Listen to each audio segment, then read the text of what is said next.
Flick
Please take your seats. Our program will begin in a few minutes.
The Developer Acceleration Program empowers underrepresented creators to bring amazing games to Xbox players around the world. Since 2019, we have heard from hundreds of global teams seeking resources and support to reach the global audience on Xbox. DAP supports developers in 3 primary ways. We provide funding to offset the cost of porting games to Xbox, so teams with limited resources do not have to decide between polish, marketing, and Xbox development. We provide access to relevant information via webinars and events to help level the playing field for Xbox developers of all experience levels. And we incubate new ideas to ensure that barriers to funding, resources, and networks don't block talented developers with great ideas. We've forged more than 200 partnerships and supported the launch of over 75 titles through the program so far. We've seen some of the most innovative and inclusive content reach global players on Xbox as a result. And we're just getting started. We invite you to apply for the Developer Acceleration Program today. Visit xbox.com/ID to learn more.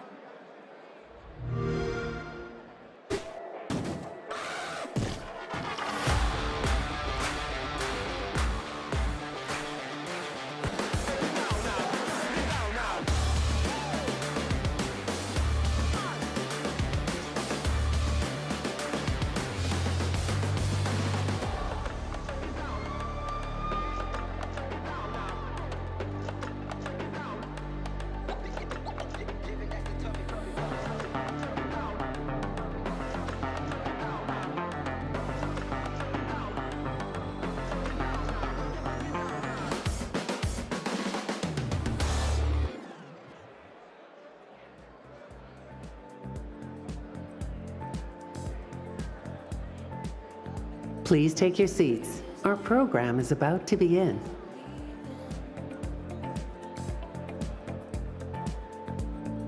Things would be the same in a different way.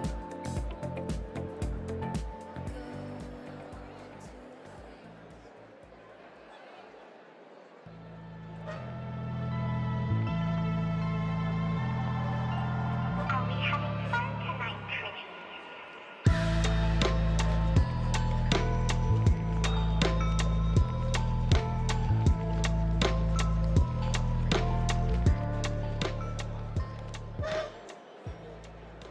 Please welcome your IGF chairperson, Sean Pierre.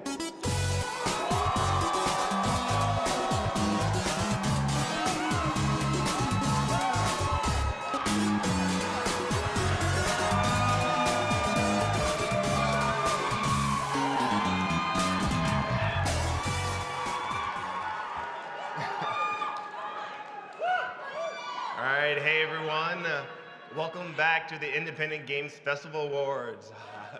I'm Sean, and I just want to say a few things before we hand it over to our hosts for the evening. First, let's begin by congratulating everyone who submitted to this year's festival.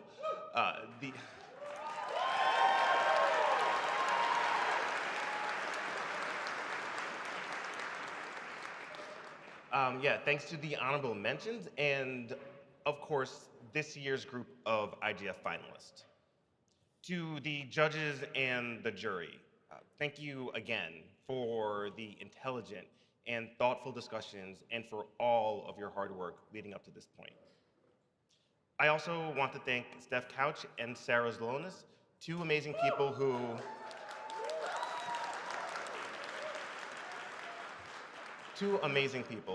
without a doubt, are a big reason why this year's festival is happening. Finally, thank you to our IGF Platinum sponsor, Microsoft.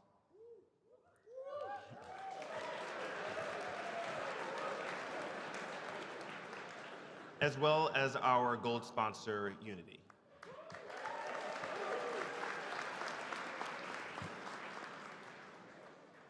What a year it has been. I'm sure that many of us have been overwhelmed by a lot.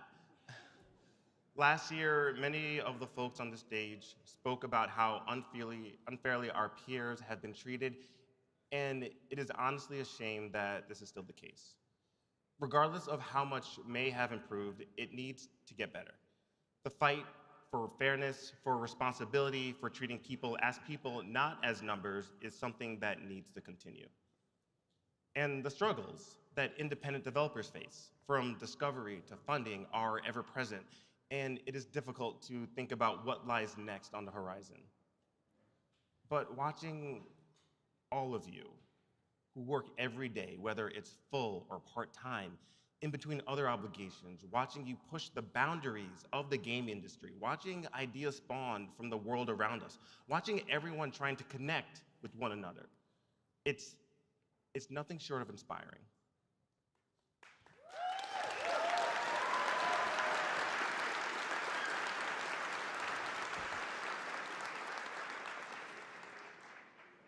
But how is it that we can maintain these connections? How can we maintain these connections?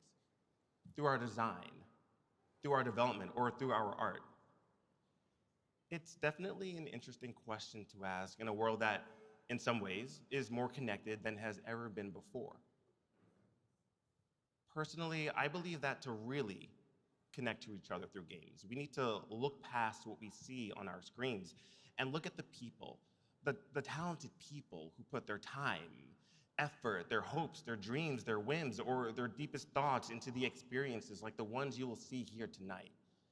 We need to look at the individuals, listen to their voices, and more importantly, support everyone in their quest to thrive in this community. We have such an incredibly diverse set of people and experiences in the global independent game development community, and we have a responsibility to look after one another. So support the games created by your friends and the ones made by Black and brown people. Support the games made by trans people and the one.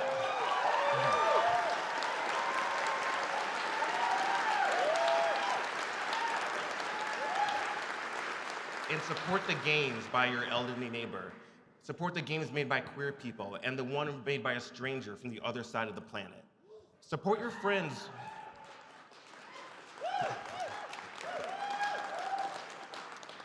Support your friends who you only see once a year at GDC, but also listen to the voices of those who are unable to attend this year's conference out of fear for their own safety.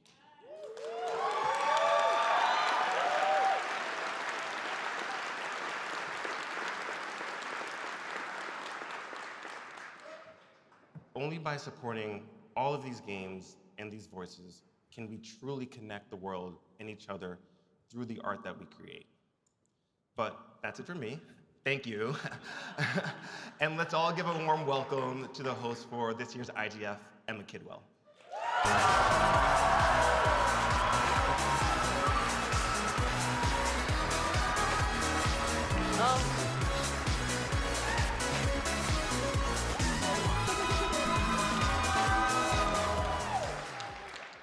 Hi everyone, I'm Emma Kidwell and I'm your host for tonight's IGF Awards.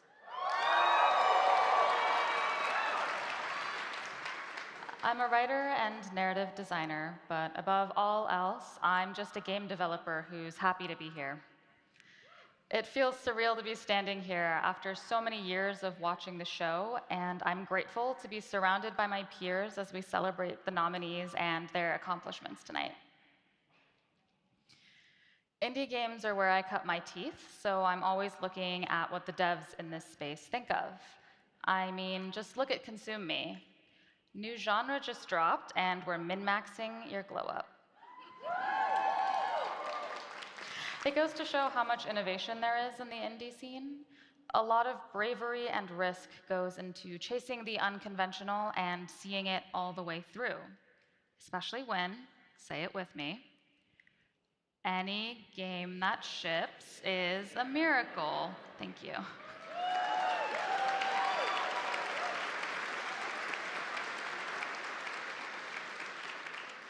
I sat in the back of this room as a student 9 years ago in absolute awe over the kind of games being nominated, and I remember thinking, some of these games are fucking weird. I mean, Angerfoot took the concept of no free feet and ran with it. But that's how I knew there was space for me. I knew I could crack open my engine of choice and make anything I wanted, even something sufficiently depressing, and still be recognized for it. To the team behind Closer the Distance, I'm sending you my invoice for therapy after the show. You know, you can actually find most of the games nominated tonight on Steam, so let's look for one now. No, that's not it. Not that either. Let's try the eShop. I'll try again later. We also have some publishers in the audience tonight.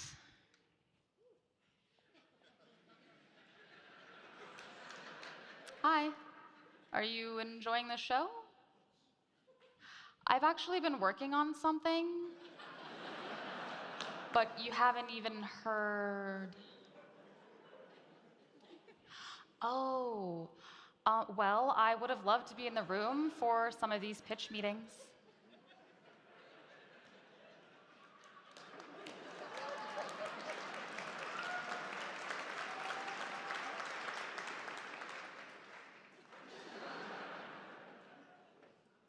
I would have loved to be in the room for some of these pitch meetings. Like, how do you sell, you play as a 19th century Russian nun, shout out Indica, who hates herself so much she starts to think the devil has a point. Some of us may have heard about the games being nominated tonight through the press. All 5 journalists that are left, at least. I'm so sorry, I feel really bad, but I can joke, I used to be in media too. In all seriousness, there are a lot of journalists bringing attention to as many indie games as they can through their work. Even if you get AAA marketing support, it's still difficult to get airtime.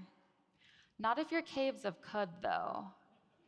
Maybe the strat is to take 10 years to build up hype. Now, when you go to look for it, nope, still having trouble.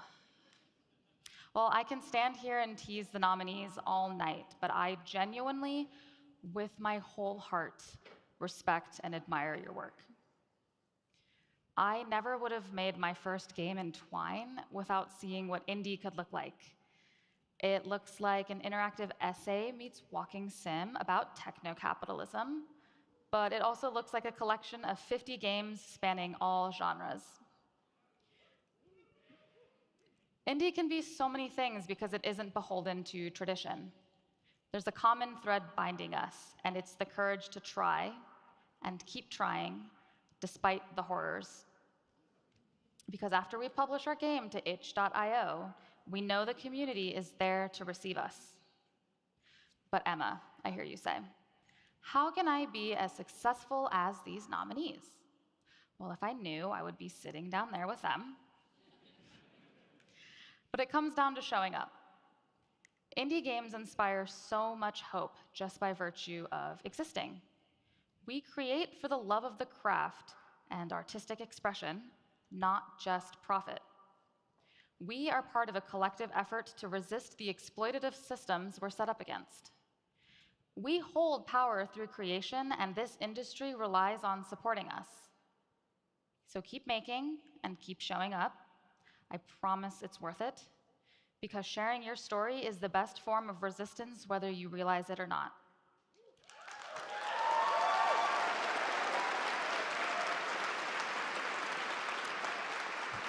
Okay, that's enough of that. Let's get the show on the road.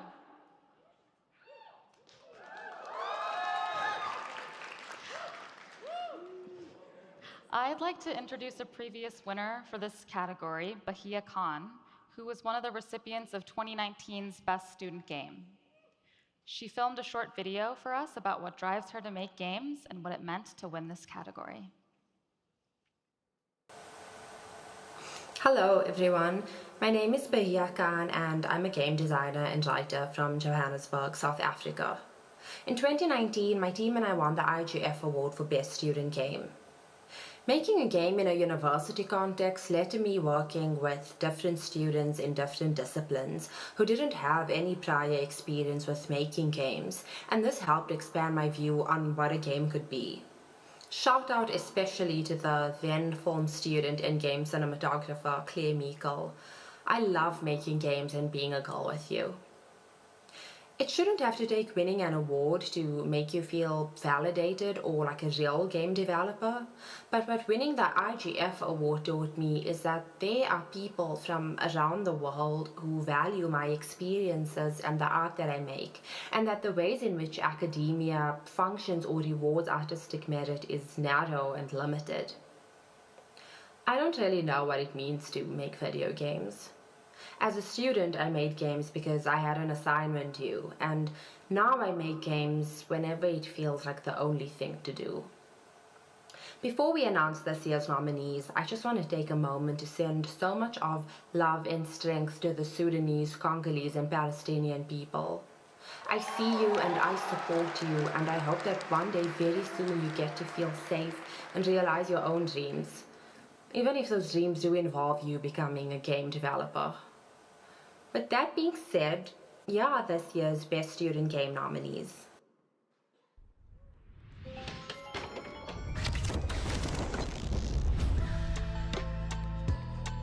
Best Student Game. The nominees for Best Student Game are A Dual Ascent, developed by Mountain Toad Entertainment, published by Rubica Sapinfa Game.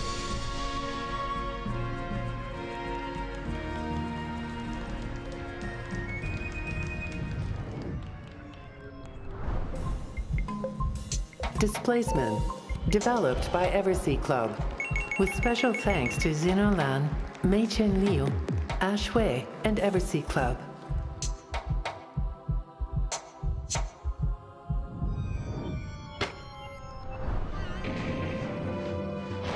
Growth Spurt, a meandering intermission into the after hours of a miscalculation, developed by Games for My Computer.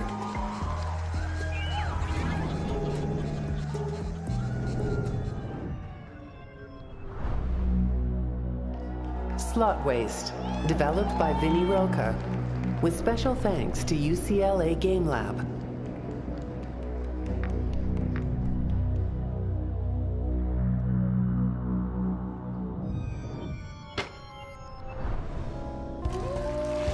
The Word Cleaner, developed by the Word Cleaner team, published by USC Games, with special thanks to Mason Saberwall, Charlie Heatherly, Levi Pinkert, and Alina Zhu.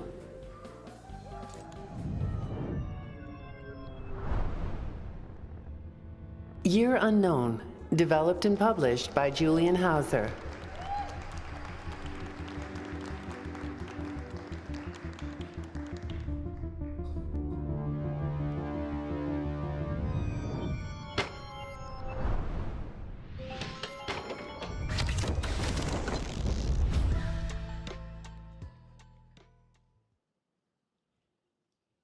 And the winner is Slot Waste.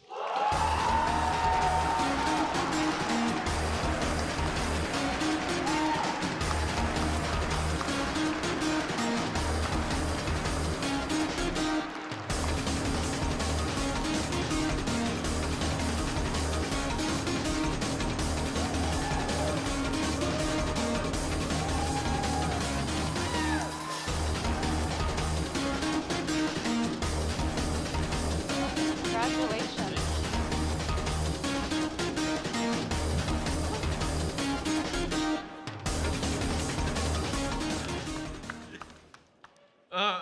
Wow. Thank you. So even making a game by yourself, you never really make it alone, so I just have a long list of people to thank, really, for this game. First is my partner, Jessica Lipton, who really I could not have made this game without. My amazing advisors, Ido Stern, Chandler McWilliams, Danny Snelson, Patrick, Tyler, David. Also my amazing friends who are all here with me, especially to Chong, Michael, and Hua, who have really supported me really from the beginning, and of course all the amazing people of the UCLA Game Lab, which is, I think, the only place for games like it on Earth, really. Yeah, and happy birthday to Sagan. And solidarity forever.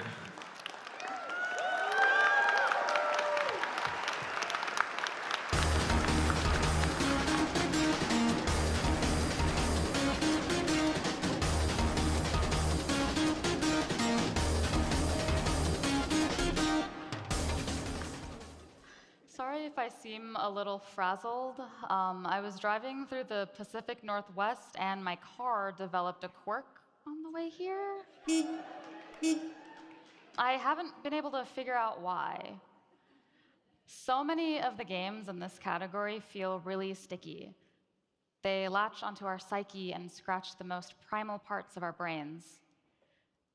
These games give us the dopamine hit that comes with winning a round or solving a puzzle. When we min-max our stats to create the perfect run, it's clear the devs in this category thought of the player experience, even if it was to give us psychic damage.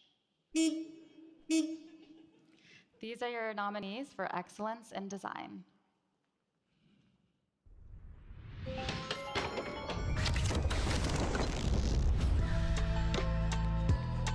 The nominees for Excellence in Design are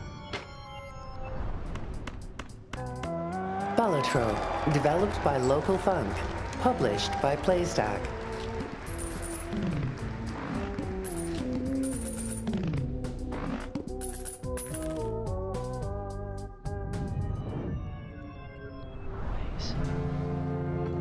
Blueprints, developed by Dogubomb, published by Raw Fury, with special thanks to Tonda Ross.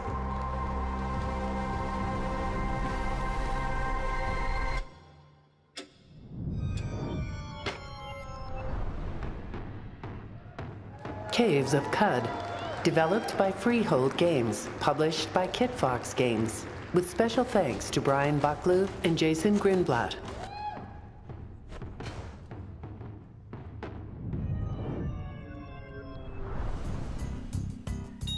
Consume Me, developed and published by Jenny Zhao Shah, with special thanks to A.P. Thompson, Jia Un Lee, Violet W.P., and Ken Coda Snyder.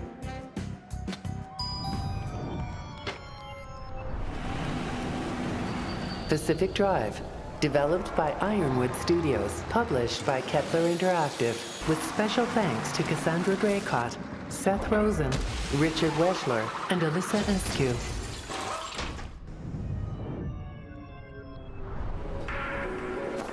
Tactical Breach Wizards, developed and published by Suspicious Developments, with special thanks to Tom Francis, John Roberts, John Winder, and Steve Lee.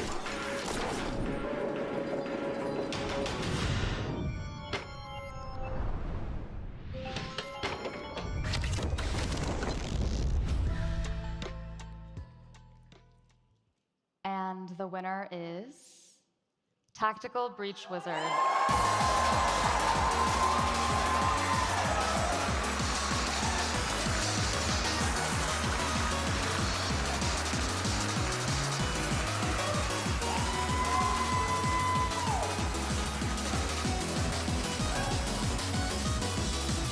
Congratulations.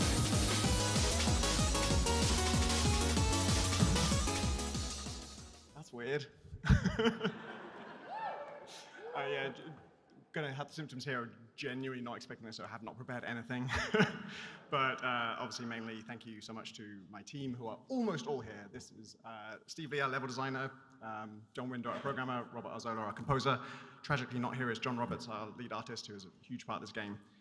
And design, I think, as much as, maybe even more so than most disciplines, is just like the result of everything. So I am only a small part of this.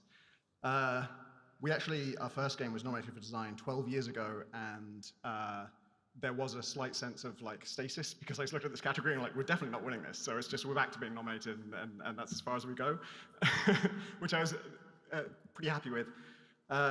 And just, yeah, not ready for this. Thank you so much, it's insane.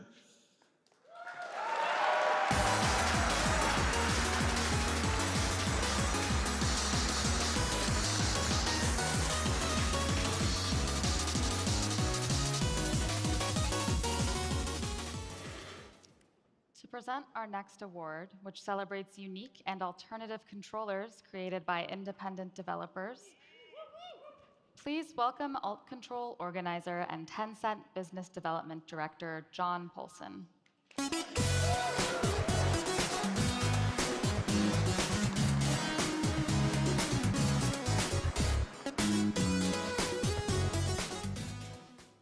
Good evening, everyone.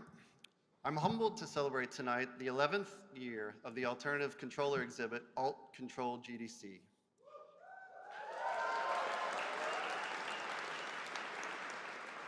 I'm utterly amazed each year how the finalists repurpose or create unique control inputs to change how we can play. I'm also amazed and happy when I hear how being a finalist or winner can open new doors. I recently caught up with two Alt Control alumni. Terrence Tolman is co-creator of the award-winning social co-op game Puppet Pandemonium. He told me that this out-of-box experience was what made his resume stand out to become one of the first employees of Rec Room. Terrence is also running a creator space called the Seattle Sim, paying it forward to future game devs. Jax Sisuri used their experience from programming Slap Friends to ship last year their first game, Hello Cruel World, as a creative director under Akupara, and now starting their own studio, Peripheral Playbox. To all the finalists, I look forward to sharing your stories in the future.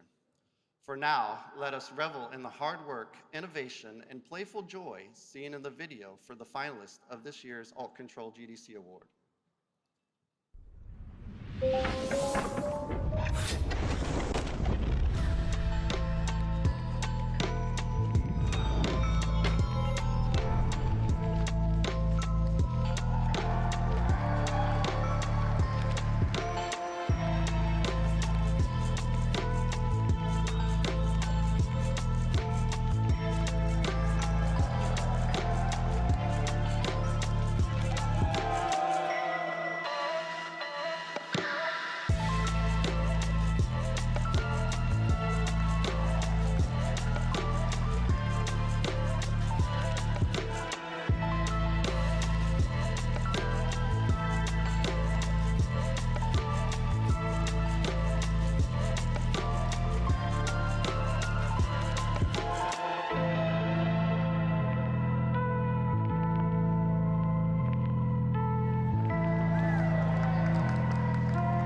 having fun tonight, pretty?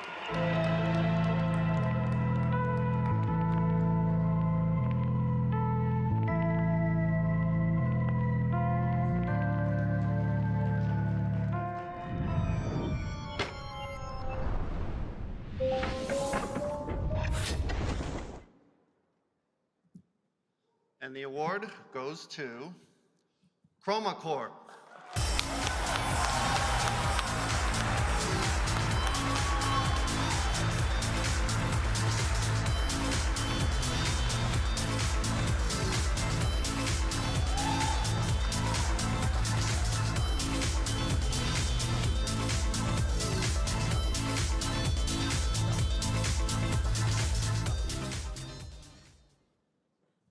Wow.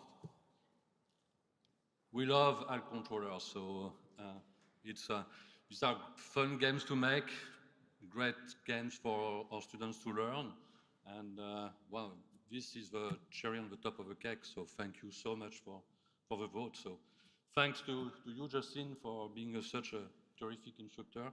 Thanks to our students for putting a lot of work and time in this project, so thank you so much. You guys want to say something? Yeah. Oh, wow. Thank you, everyone, for the honor.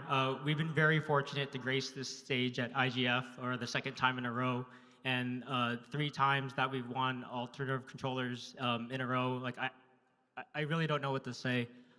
If this is just a fraction of what it felt like to be the Chicago Bulls 1990s three-peat winning team, we will take it. Like, amazing. Speaking of team, I want to thank you all from the GDC team, Fox, Miri, Ethan, Monica, Galena, Jason, the artists and animators who couldn't be here tonight, the Art Center community, all the friends and family, my wife Fiona, my baby boy Zayden, and the games communities that have supported us along the way during this development. Thank you so much. For everyone else here, if you have not seen Chroma Corp, please stop by Alt Control GDC. We'd love to have you play. But not just Chroma Corp, we are honored to have been among other awesome Alt Control games. Everything from, like what you've seen, gamified rice cooking games, AI news reporting games, Orange Muppets, a big cat petting simulator. It's all there. For all of you, you deserve this much praise as much as any other innovative game development that keeps us laughing and having fun. So stay cool, Alt Control GDC. Amazing community.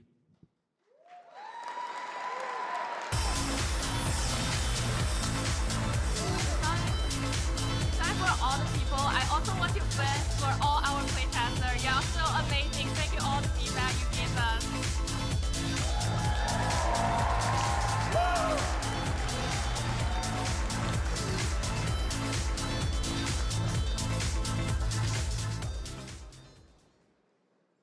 Please welcome back Emma Kidwell.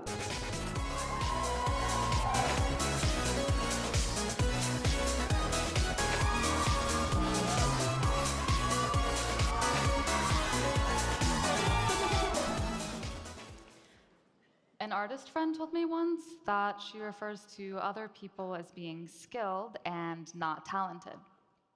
She explained how talent sounds like someone was born with it, whereas skill reflects how they worked really hard to be as good as they are. I think about that a lot, especially for this category. It takes a lot of skill to convey a game's tone or design through its visuals, and when it's done really well, you won't even notice its effect on you until after you're finished playing. Besides, do you think a skilled person could make this?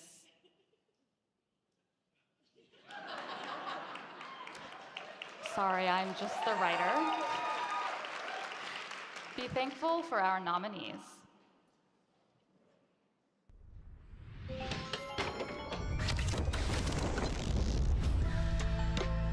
The nominees for excellence in visual art are Children of the Sun, developed by Rennie Rother, published by Devolver Digital.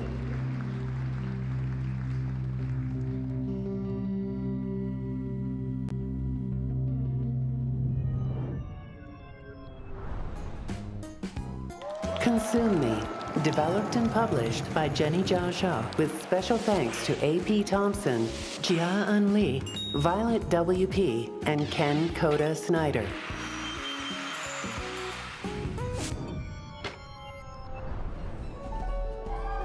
Haunty, developed by Moonloop Games, published by Firestoke, with special thanks to Leo Dasso and Lucie Jurek.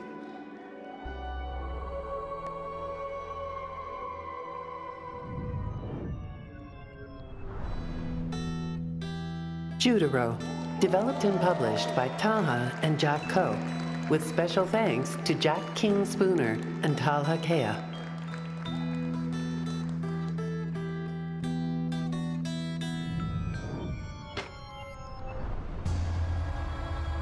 Nine Souls, developed and published by Red Candle Games, with special thanks to Peggy Ho, Hans Chen, Tara Chung, and Minus Chen.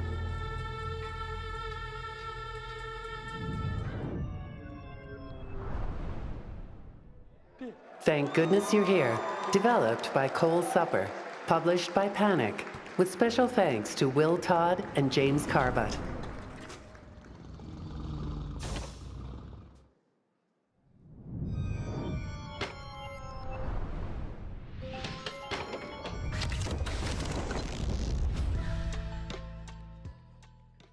And the winner is Haunty.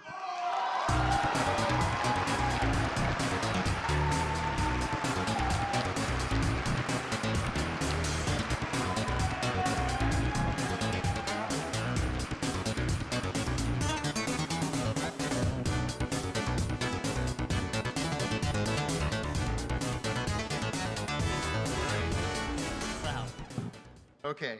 Hi, I'm Michael Kirby Ward. I was the composer for Haunty. This is Ben Civello, who was the lead audio designer. We are here to accept this award on behalf of our fearless leader at Moonloop Games, Leo Dasso. Not only was Leo responsible for the hand-drawn visuals of the game, he was also the gameplay designer, the programmer, and together he and I wrote the story. Leo wanted us to directly thank our brilliant animator, Lucy Jurek, as well as all of our players for supporting us by playing our game. We also wanted to ask that everyone here join the Moonloop Games mailing list so that we can keep making art for many, many years to come. Thank you to IGF for this incredible honor. Thank you.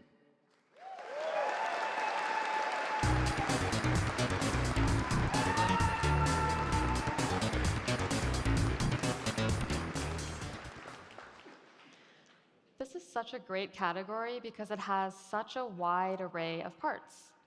Who here has a playlist of just video game soundtracks? Mine, personally, is a 10-hour loop of the Wii Shop theme song. I can't lock in without it. Audio and narrative are a lot like cousins. There's a lot of thought put into every slap, grunt, and strategically placed piece of music. Seriously, listen to this masterpiece.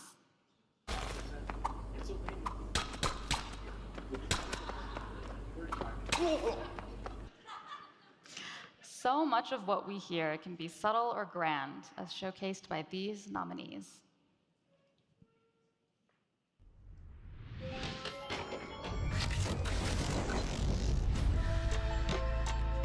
The nominees for Excellence in Audio are Angerfoot, developed by Free Lives, published by Devolver Digital, with special thanks to Luke Walters, Robbie Fraser, Jeremy Smith, and Jason Sutherland.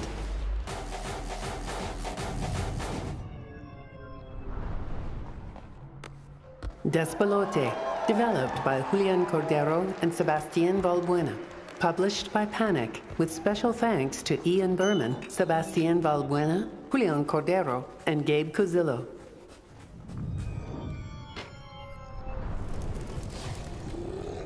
Indica, developed by Oddmeter, published by 11-Bit Studios, with special thanks to Daniel Zoyen.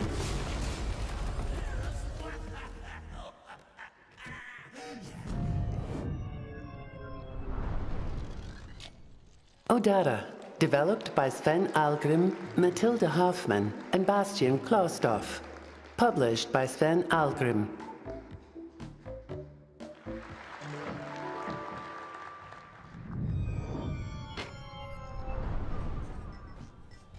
Thank Goodness You're Here, developed by Cole Supper, published by Panic, with special thanks to Will Todd and James Carbut.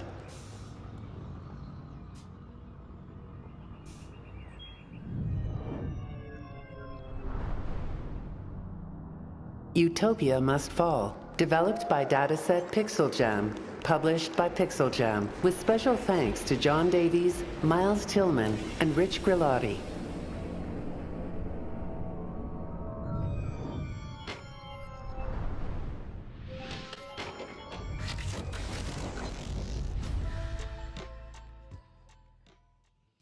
And the winner is Despelote.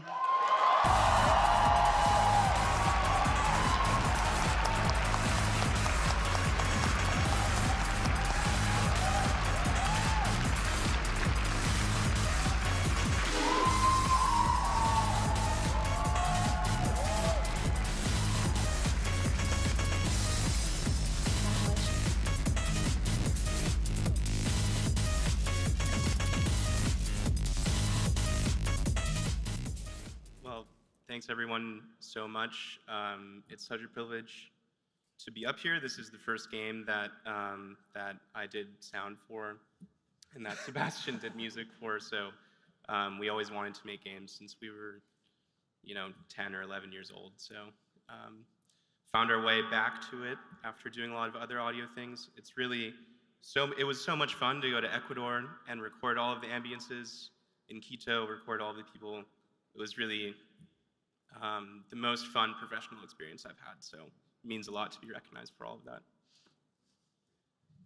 Bueno, quiero agradecer al resto del equipo, a Julián, a Gabe y también a Panic, nuestro publisher. Sí, a mi familia, a mi esposa. Eso, ustedes, a IGF. Gracias. Gracias.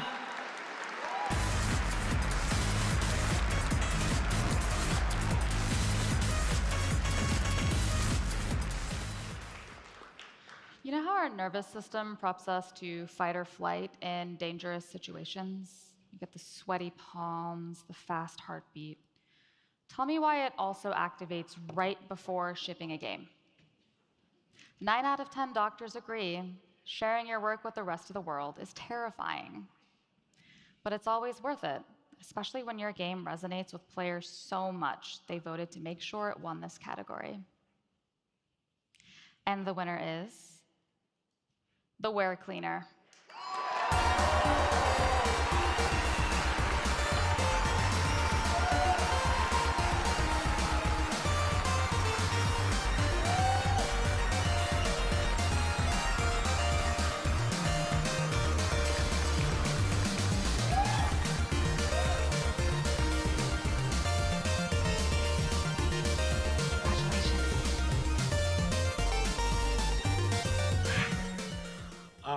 Thank you so much. Definitely never expected to win this one, since we're just a student game. Thank you so much. First, I just want to thank the team. Basically, all of the leads are here. Levi was our lead designer. Charlie was our lead producer. Harrison was our usability lead. Cameron was our lead engineer. Anna was our art director, Amy our art producer, and Samuel our narrative designer, and I was the creative director. Thank you so much to all of the fans and to everyone who voted for us. Thank you.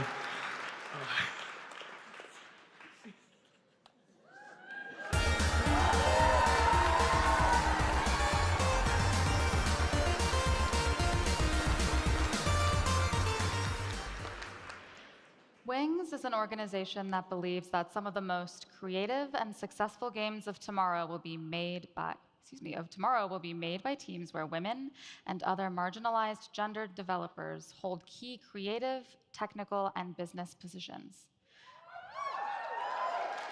Yeah. To present the first ever Wings Award, please welcome Astrid Refstrup.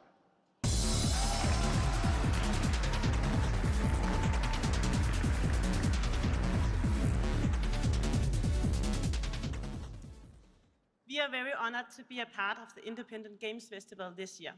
Our mission is to offer funding and opportunities to women and gender diverse teams and provide them with the resources often not trusted to them to create and release successful games. Today, I'm honored to present the Wings Award, highlighting outstanding games made by women and other gender marginalized developers. Selected from 5 incredible finalists, this year's winner will receive the award alongside a €2,000 prize, and here are the finalists.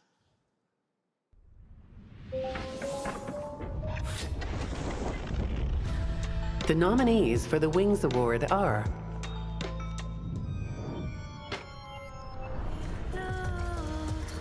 Caravan Sandwich, developed by Plain Toast, published by Dear Villagers, with special thanks to Adrian Lucas and Emmy Lefebvre.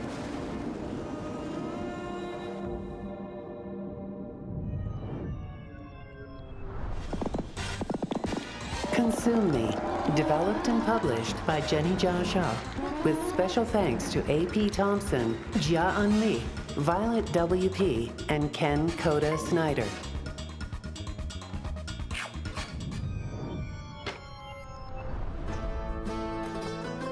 Tavern Talk, developed and published by Gentle Troll Entertainment, with special thanks to Salima Heister, Marcos Kleima, Nika Gorev, and Mikhail Vaka.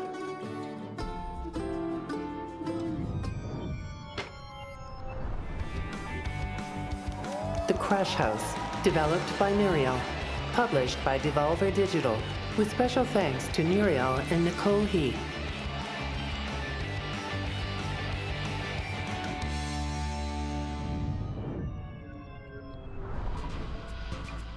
Urban Myth Dissolution Center, developed by Hakababunko, published by Shueisha Games, with special thanks to Kekawa, Huff Huff Oden, Muchiking, and Adapi.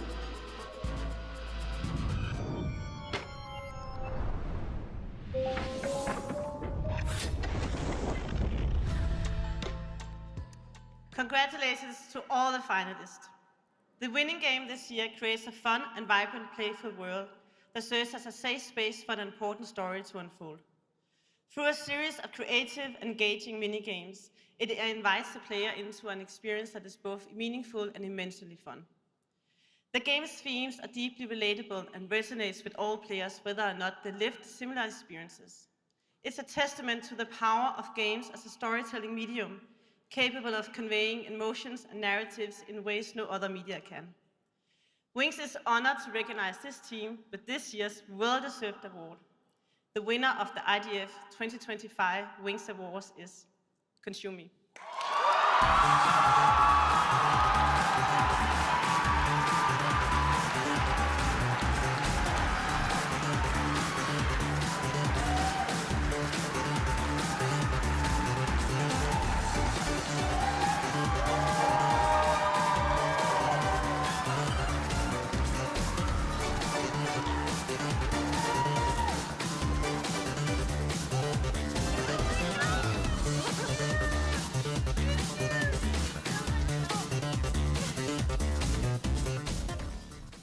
Oh my God! Wow. Thank you so much. The competition was so stacked this year, and we find it a little unbelievable that we're standing here. I want to thank my incredible team, AP and Jen and Violet and Coda, who aren't here with us, to help make this game that was a personal project into a now award-winning video game. And I don't know how I convinced all of you to work with me, but I know that we wouldn't be standing here without everyone's hard work and talent. You want to go? Thank you so much to AP and Jenny. I'm so honored to work on this incredible game, and I'm so lucky to be surrounded by such amazing and smart people. And thank you to my family, friends, and partner Kenny for supporting me. And thank you to everyone who's supported us over the years. We got some names just in no particular order, rapid fire. Tim, Kenny, Greg, Ricky, Marie, Bennett, Grace, Willem, Naomi, Frank, Charles, Laura, everyone at the NYU Game Center, Petter, Lindsay, Claudia, Anlu, Kay, all the other folks at Kowloon, our parents, particularly Jenny's mom, who some of you may have seen in the game. Timothy, Babis, Nella, Blaster. Yeah, so sorry if we missed your name. Either way, thank you so much. Oh my God. Thank you.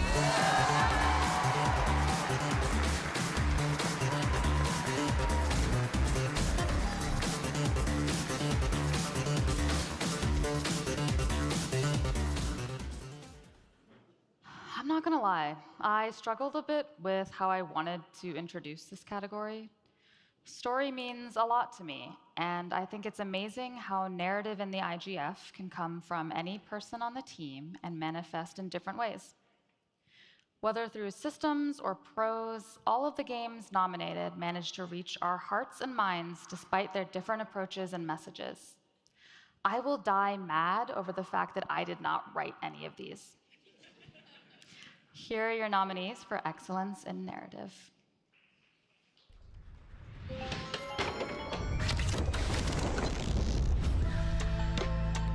The nominees for excellence in narrative are Caves of Cud, developed by Freehold Games, published by Kitfox Games, with special thanks to Jason Greenblatt, Brian Bucklew, and Kaylin Sandel.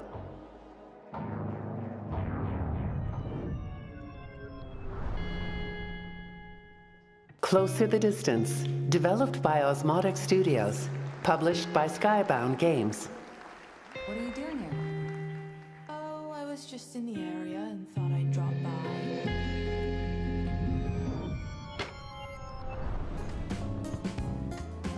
Consume Me, developed and published by Jenny Jia Shah, with special thanks to A.P. Thompson, Jia Un Lee, Violet W.P., and Ken Koda Snyder.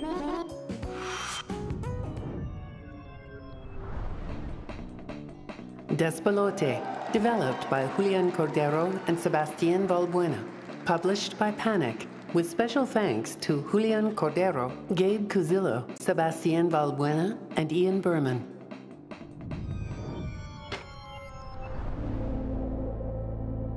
Indica, developed by Oddmeter, published by 11-Bit Studios, with special thanks to Dmitry Svetlo and Maxim Lebedev.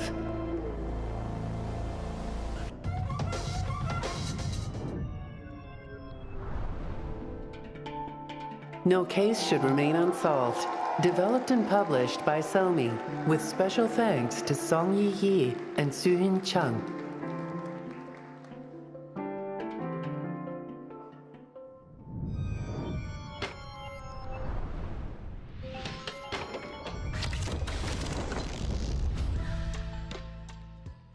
And the winner is Caves of Cud.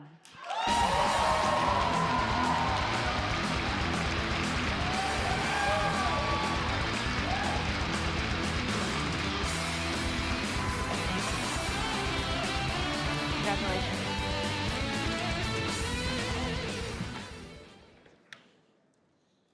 Wow. I'd like to accept this on behalf of our team, a lot of whom are here today, but not everyone. And we made this game over the course of 17 years, so countless people to thanks. We're just going to name some. We'd like to thank our publishing partners, Kitbox Games, Tiny X Short, Alexandra Orlando, Sin Lu, and Tina Lu. Our partners in sound design, A Shell in the Pit. We'd like to thank Tarn and Zach Adams for setting the mold. The mayors are Discord moderators who have created a wonderful, explicitly anti-fascist space with immaculate vibes.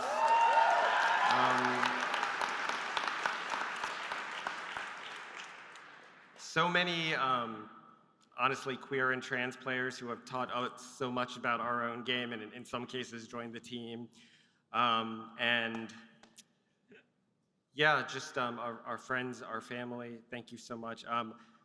This award's really important to us actually because often people don't even clock CUD as a narrative game. And so thank you to the judges and jury for recognizing that you can tell a story with a computer, but it's not about evacuating the human from the process, but actually inviting them in to interpret and assemble and repair and to co-author. So, yeah.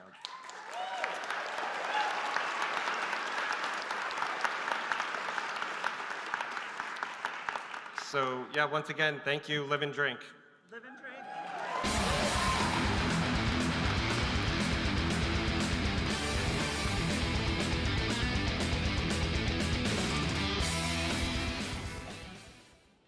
I mentioned I came to my first GDC as a student. I didn't understand what Nuovo was, but after watching Sybil win this category in 2016, I knew I was going to make games. I realized I could make anything, no matter how obscure or niche, and it would still be appreciated. I'd like to introduce one of the devs on Sybil, Nina Freeman, who recorded a video about what it meant to win. Hi, Nina here. As Emma mentioned, I was here with my teammates, Emmett, Decky, and Rebecca, to receive the Nuovo Award for our work on Sybil almost 10 years ago now, which is crazy to think about. And I'm happy to say that since then, more people are making experimental games than ever, despite the many challenges that are faced when making that kind of game. I mean, when you're making an unusual game, it's hard to get visibility. It can be hard to make ends meet, because you're making a game that doesn't necessarily fit into people's expectations. So being in this category is truly amazing because it means you took a risk of some sort, whether it's in life or in art. And it's really a category for games that love what they are and refuse categorization, which I think is the best. So here are the nominees.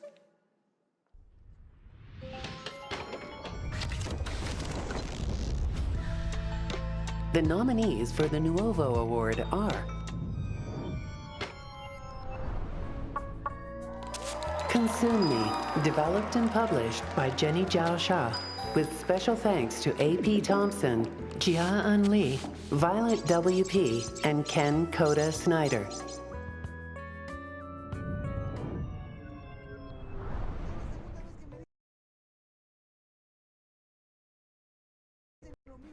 Despolote, developed by Julian Cordero and Sebastián Valbuena, published by Panic, with special thanks to Julian Cordero, Sebastián Valbuena, Gabe Cuzillo, and Ian Berman.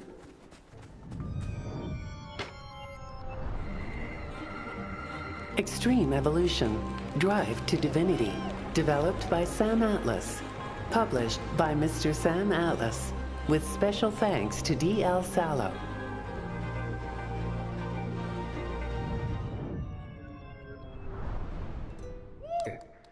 Ginger, developed and published by Kevin Dew.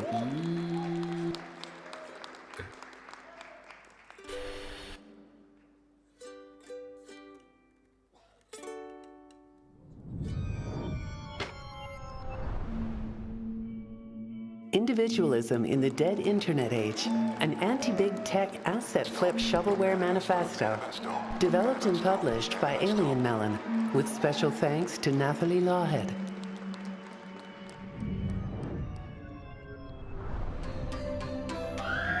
Starship Home, developed and published by Creature, with special thanks to Mark Schramm, Ashley Pinnock, Doug North Cook, and so many other beautiful creatures.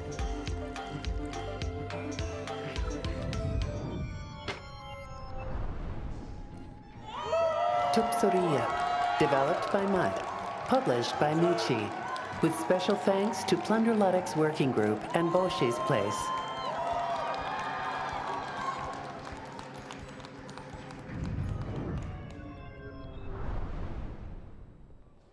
The Exit 8, developed by Kotaki Create, published by Playism, with special thanks to Ibai Ameztoy, Shunji Mizutani, Tiffany Zhong, and Yojiro Tsuchimoto.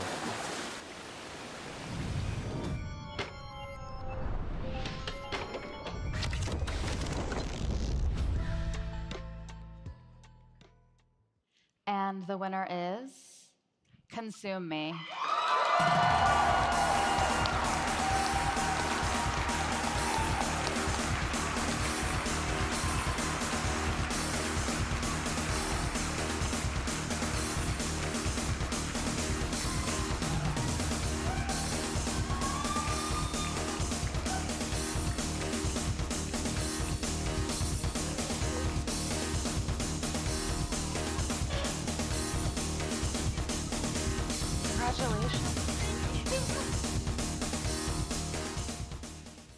Hello again. We only wrote one speech, so I really don't know what to say. Maybe thank you, Bennett, for making Prototyping Studio, because I think that was like the core thing that helped us put Consume Me together. And also thank you, AP, for helping me turn a bunch of prototypes into like a legit video game. Do you want to take the microphone? And thank you, Jenny. We And love you, Kelly. Jenny. Thank you. I also didn't write anything, so No. Do you want to say anything else? Should give you a big bump. Oh. No, thank you so much. You should keep all making weird stuff and live life so you can make weird video games about those experiences.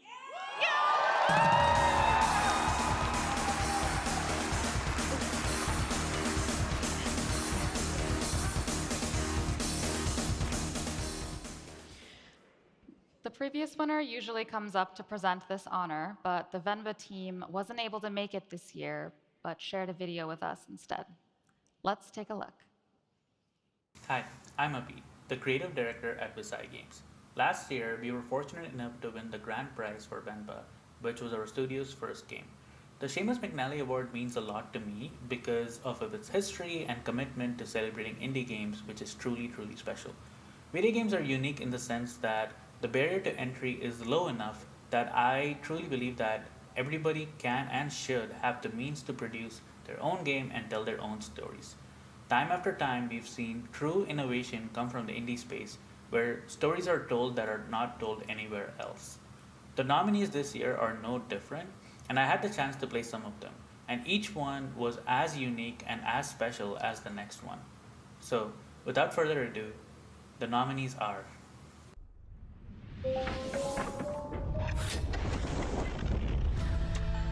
The nominees for the Seumas McNally Grand Prize are Caves of Cud, developed by Freehold Games, published by Kit Fox Games.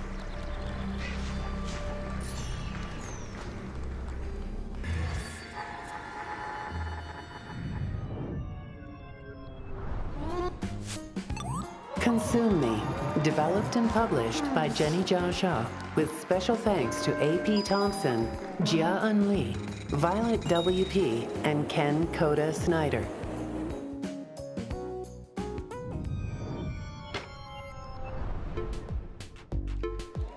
Despelote, developed by Julian Cordero and Sebastián Valbuena, published by Panic, with special thanks to Julian Cordero, Sebastián Valbuena, Gabe Cuzillo, and Ian Berman.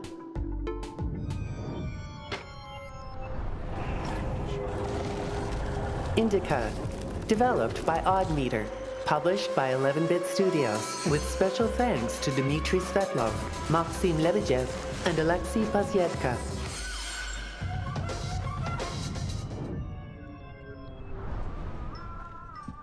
Thank Goodness You're Here, developed by Cold Supper, published by Panic, with special thanks to Will Todd and James Carbot.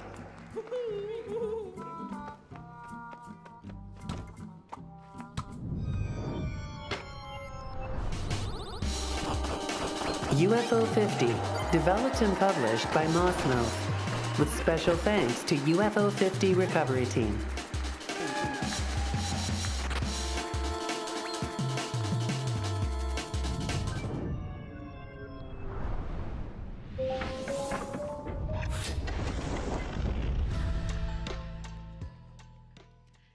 And the winner is Consume Me.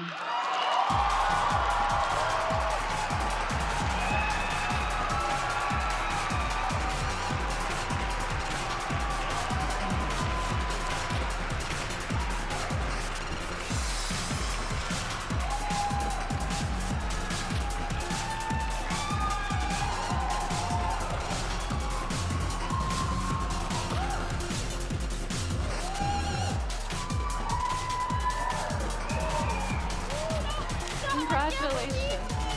I can't believe it. Congrats.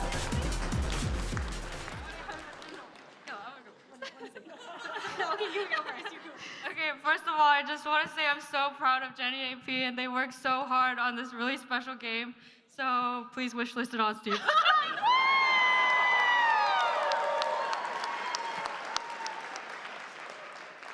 I was gonna say, does anyone want to buy this for $10 million? You know, talk to me after this. So while we're back here, I wanted to take a moment to shout out all of our friends and colleagues who did not feel comfortable coming to this country to attend GDC this year.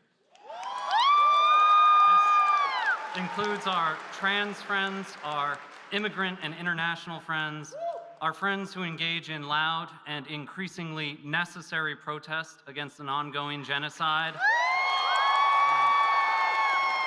There are a lot of things we could say about this state of affairs, but I guess I'll just say this. If you are in a leadership position right now, and you are unwilling or unable to stand up to this brutal wave of persecution to at least protect your own people, if you won't throw sand in the gears in any and every way you can, then I think it might be time to step aside for someone who will. Thank you.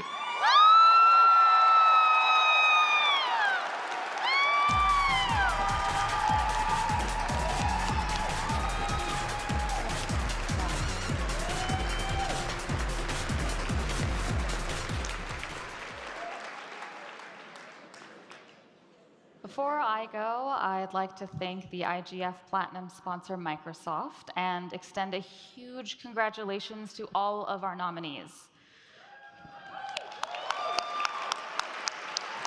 And make sure you stick around for the GDCAs. Your host has a great show planned. And remember, keep showing up for each other, keep trying, and keep making whatever the hell you want in spite of the horrors. I'm Emma Kidwell. I've been your host tonight. Thank you so much.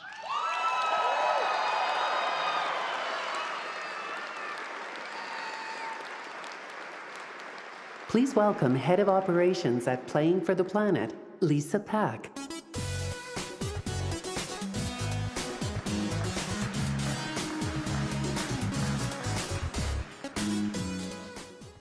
Hello everyone, my name is Lisa Pack and it's a pleasure being here tonight to celebrate all these amazing games together with you.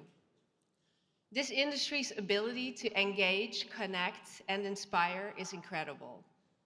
For the last 5 years, Playing for the Planet has been testing, exploring, and working with the video games industry to see how this industry's influence can be harnessed for another challenge.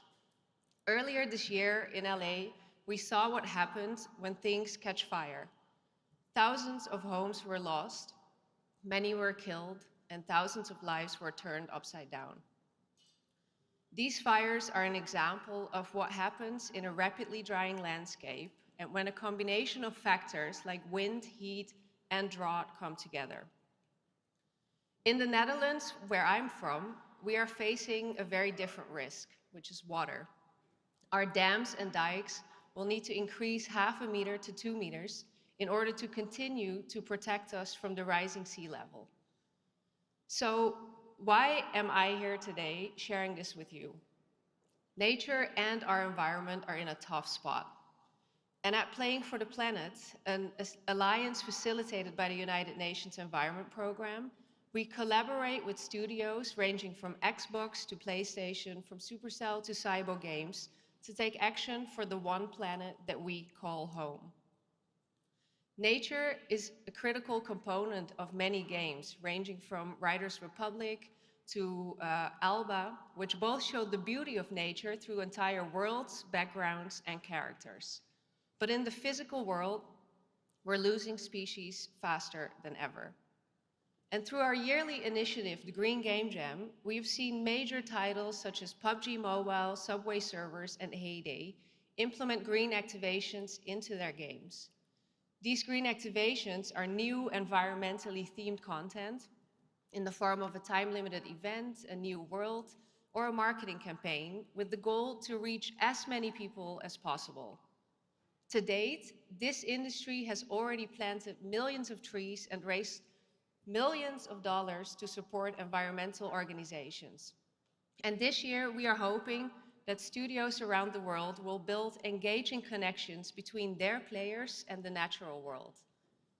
On top of that, we are also working with studios to increase energy efficiency in games by exploring eco modes and best practices, while making sure that the user experience in games isn't negatively affected. Real progress has been made to help reduce cost and carbon emissions for both players and studios. What we've seen is that when we play together, we all win. Companies who compete on a daily basis come together within the Alliance to protect our environment, and we'd love to invite all of you to join. Together, we find common solutions to common problems, and if you're already working on this agenda, a big thank you from us. If you don't know where to start and would like to learn more, please reach out because we are here to help. Thank you all, and I hope everyone enjoys the rest of the evening.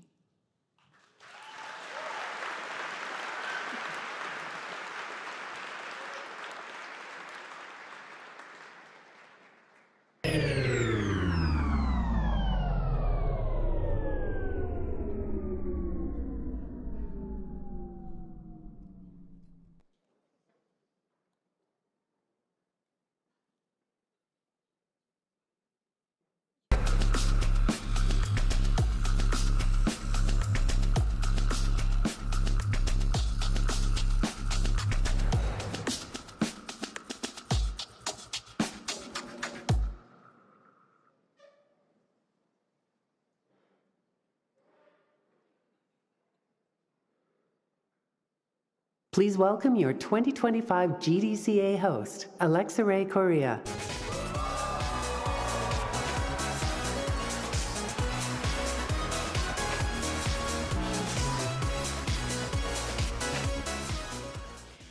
We felt it was important to have this moment together to symbolize the deep connection between indie and AAA.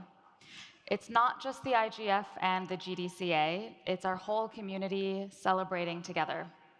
Please welcome your host for the 2025 Game Developers Choice Awards, my friend Alexa Ray Correa.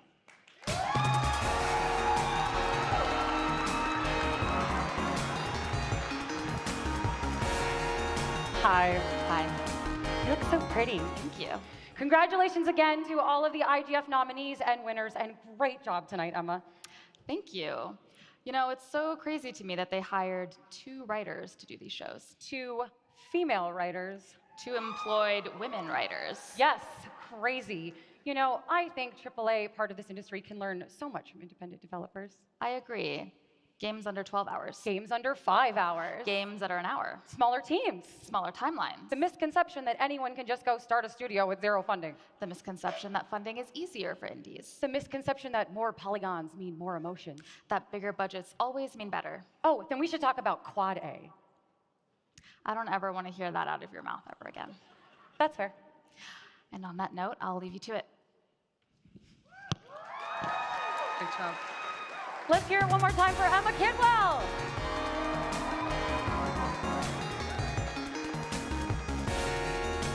All right. Hello, and Hecky Grace. I'm Alexa Ray Correa, and I'm your host this evening for the 2025 Game Developers Choice Awards. I'm a writer and a narrative designer, just a regular-ass game developer. I remember watching the show from all the way back there, so many years ago, and I'm humbled and honored to be up here tonight leading this, the premier peer-nominated industry awards. These awards are chosen by developers, a chance for us to acknowledge each other's achievements and get inspired for the years to come. I think it goes without saying that this was an interesting year for everyone in game development. Though we all have demonstrated great perseverance and tenacity, we're still left with many lingering questions as we forge ahead into another year. Like, can DLC be Game of the Year? Why is everyone writing fan fiction about the ghoul from Fallout? Why make Princess Zelda's greatest power carpentry unless you're going to let her kiss another woman? What position is Sabrina Carpenter referring to when she says switch it up like Nintendo? Is that like a Joy-Con drift reference? Like, how does that work?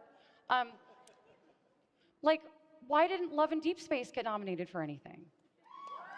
And of course, the big one, is Aerith really dead? The game's been out for a year, you guys. Come on. I know some of the Rebirth developers are in this audience. I will definitely be waiting for you back out after the show, and that is a threat. Seriously, though, what a stunning year for games. Our Game of the Year category is so wild. We've got a card game that satisfies even the toughest mental illness, the freshest and I think most fun take on the third-person shooter genre we've seen in a long time, and not one, but 2 JRPG-ass JRPGs. Well, 3 if you count Astrobot. But in all seriousness, it might seem a little difficult to think about celebrating our medium when we look back on the wreckage of 2024. This was a tough year. Many of us have lost things, jobs, projects, people. We fought and hoped for change that didn't come. There are still, for 2 years running now, waves of layoffs, studio closures, projects canceled, an unfortunate side effect of being treated like tech, but not paid like tech, just ask any engineer. And yet here we all are still, wanting to be here, making our art. Capitalism has chewed us up, the internet rage machine continues its heinous churn, and there's much to be concerned about right now. There's a growing sense from shadowed corners and conference rooms that we need to water down our work, sanitize and saturate to ensure this industry's future. Games are, I must say, political, inherently. So given that, before we continue, there's one thing I feel like I have to say. Maybe Sephiroth had a point. Do your own research. But really, we can grieve the change that didn't happen, the projects that were canceled. But that can't be it. We need to pick ourselves up and rally. We can't get comfortable. We have to evolve. And I don't mean just the technology. At the end of the day, we're still making art. And I know we can do this, because despite it all, through crashes and crises, we the people, we as an industry of people, have endured. And we will keep enduring and making our art. So much as what has happened in the last year has felt so impersonal. So let's make it personal. Despite all of that, we have accomplished so much. So tonight, let's come together and celebrate each other as peers and fans.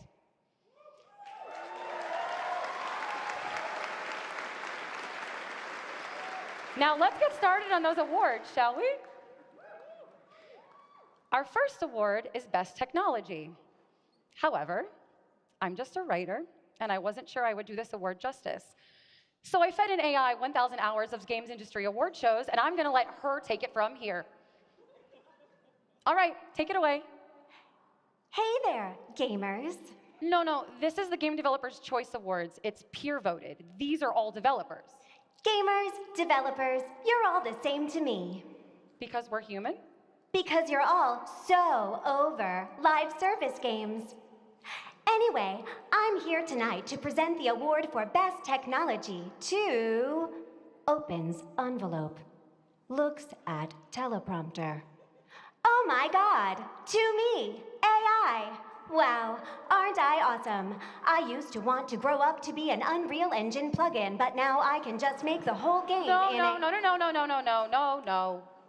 No.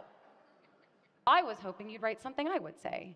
Something like, I'm deeply appreciative of the technology being developed by my peers because it allows me to tell better stories with deeper interactivity and create more emotional devastation. Blah, blah, blah.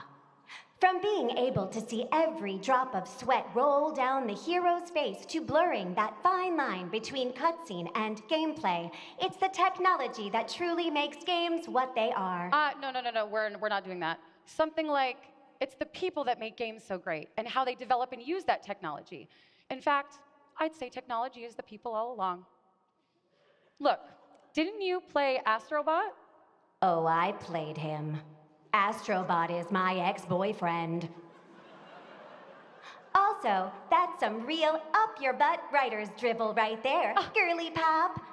Sheesh. That's what they get for hiring a writer. Hang on a second. Just because games are part of tech doesn't mean they should be treated like tech. They're still the World premiere. World premiere. World premiere. No. World premiere. This is not that show.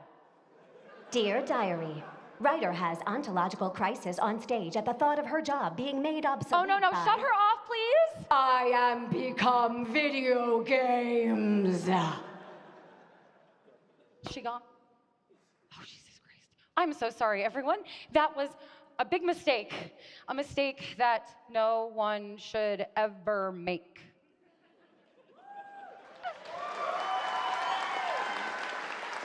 Anyway, this year's games took the ongoing quest of using technology to provide players with the ultimate interactive experience and take it to new heights. And the nominees are...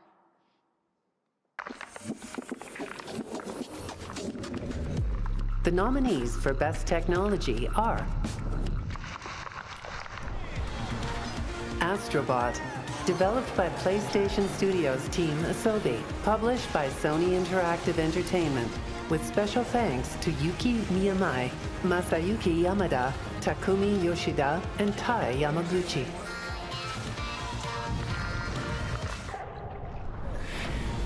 Black Myth, Wukong, developed and published by Game Science.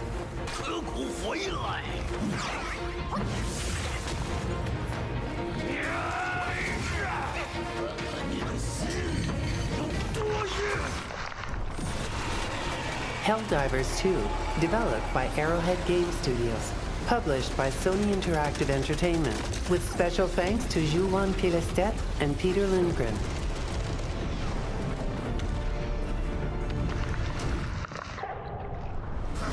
Senua's Saga, Hellblade 2, developed by Ninja Theory, published by Xbox Game Studios. with special thanks to Ninja Theory development team. Who was it? She has to tell us. Tiny Glade, developed and published by Pounce Light, with special thanks to Tomasz Stawiak and Anastasia Opara.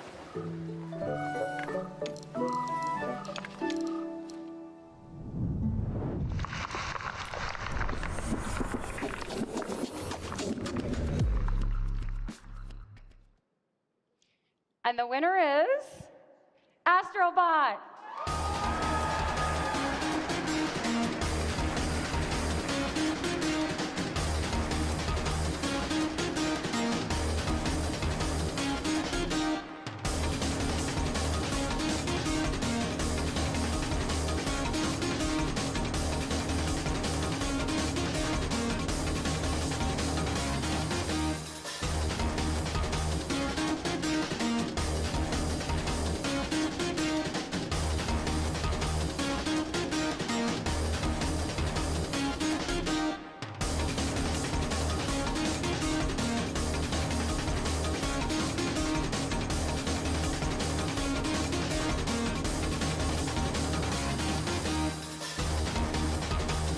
Congratulations.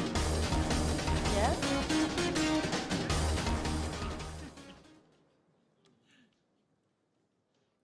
Hi, thanks so much. It's a great honor to receive this wonderful award. The technology of Astrobot was crafted by our entire team, so thank you very much for Team ASWI members, and also thank you very much for the SI hardware team who gave us great support, and also thank you for people who played our game. Thank you so much.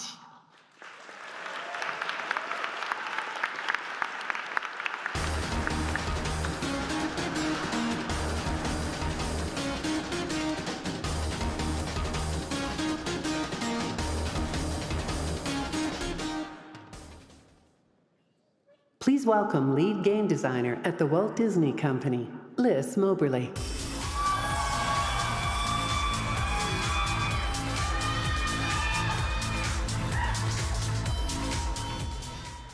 During my first week as an intern in the game industry many years ago, I asked an experienced game designer what game design was. His answer to me, Liz, design is king, so treat it like a king. That answer was amazingly unhelpful because I don't believe in kings, oligarchs, or wannabe dictators. So instead, I decided to learn by observation, and what I discovered were designers who prototyped, pitched, balanced, iterated, scoped, cried, broke tools, broke builds, broke themselves, and sometimes, remarkably, pulled it all off. They proved to me that game design is an act of relentless hope, that someone, anyone, in this divided, desperate world will connect with the human experience our hands, minds, and hearts have created.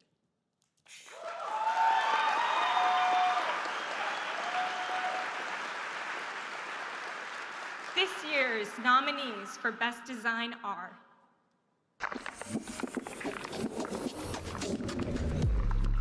The nominees for Best Design are Animal Well, developed by Billy Basso, published by Big Mode.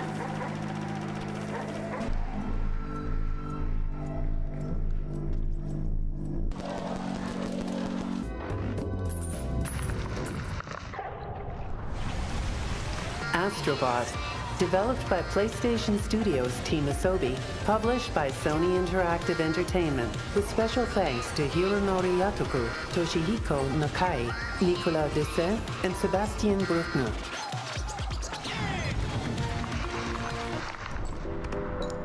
Bellatro, developed by Local Thunk, published by Playstack.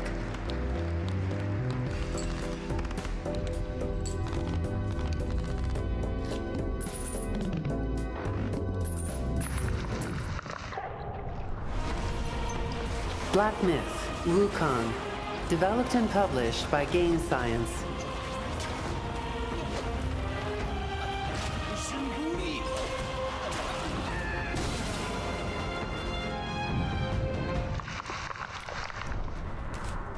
Lorelei and the Laser Eyes, developed by Simogo, published by Annapurna Interactive.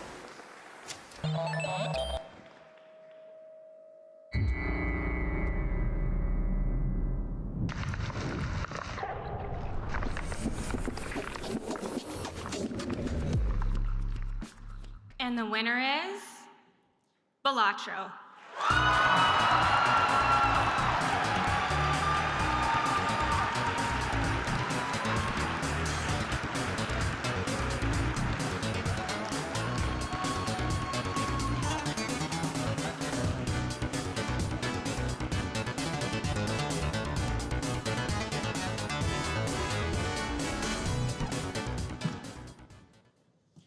As I have started many speeches this year, I am not local thunk, and don't let the jacket fool you, because that is also not local thunk. To winning the best design is a huge honor, and I think if you would ask local thunk right now, who is also playing his own game and trying to beat all decks on gold stake and struggling just like everybody else, he would probably have some harsh words for whoever the hell designed this game.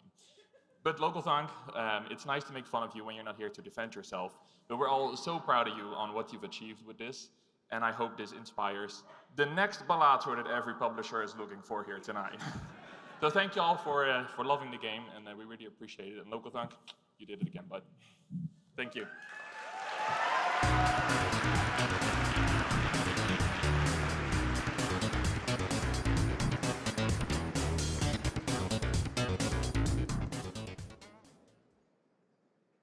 Please welcome back your host, Alexa Ray Correa.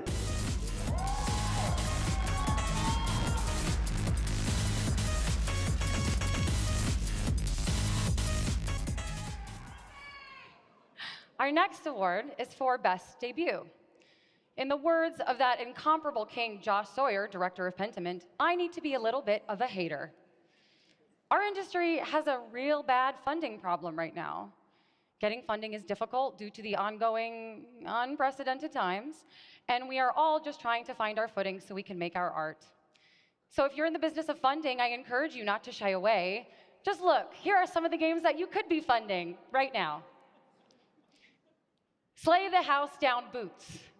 You must lip sync for her life. Infinity Nicholas. They're trying to be more inclusive. Balatro Remastered, oh God. I think we need that 18+ rating back. A new Baldur's Gate 3 DLC where Sven personally shows up at your house and deletes all of your save data. It's very Metal Gear. And of course, my personal favorite, Elderly Ring. For those of us who really just can't play Elden Ring. Think of all the games we'll never get to play in the coming years if we don't fund them. The nominees in this category are all brilliant examples of what is possible when we take that chance, believe in new teams, and let them cook. And the nominees are...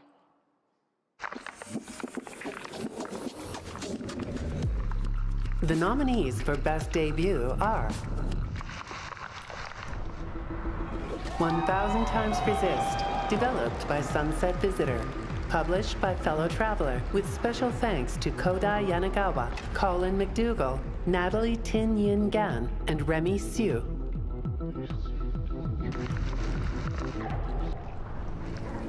Animal Well, developed by Billy Basso, published by Big Mode.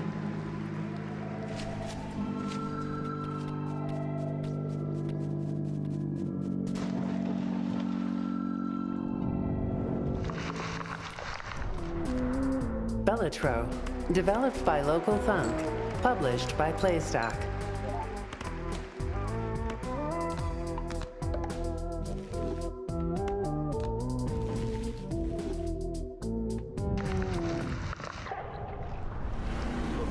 Pacific Drive, developed by Ironwood Studios, published by Kepler Interactive, with special thanks to Cassandra Draycott, Seth Rosen, and Alyssa Askew.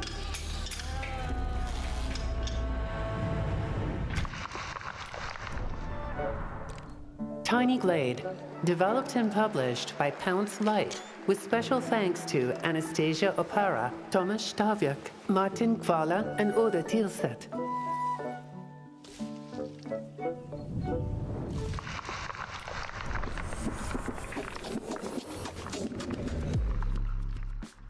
And the winner is Bellatra.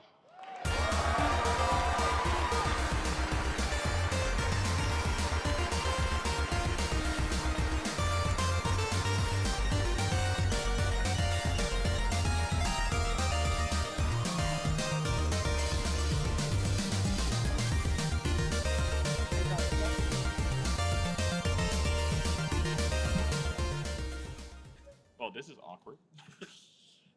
Again, the category of best debut is absolutely stacked this year.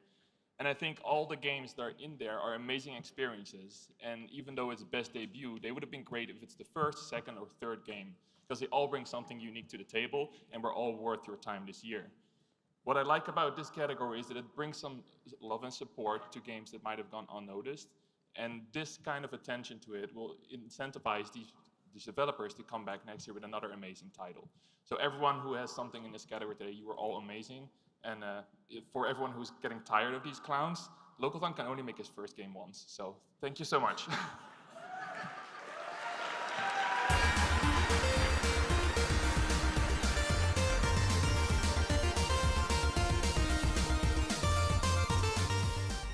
To present this year's Lifetime Achievement Award, please welcome Matthew Peretta.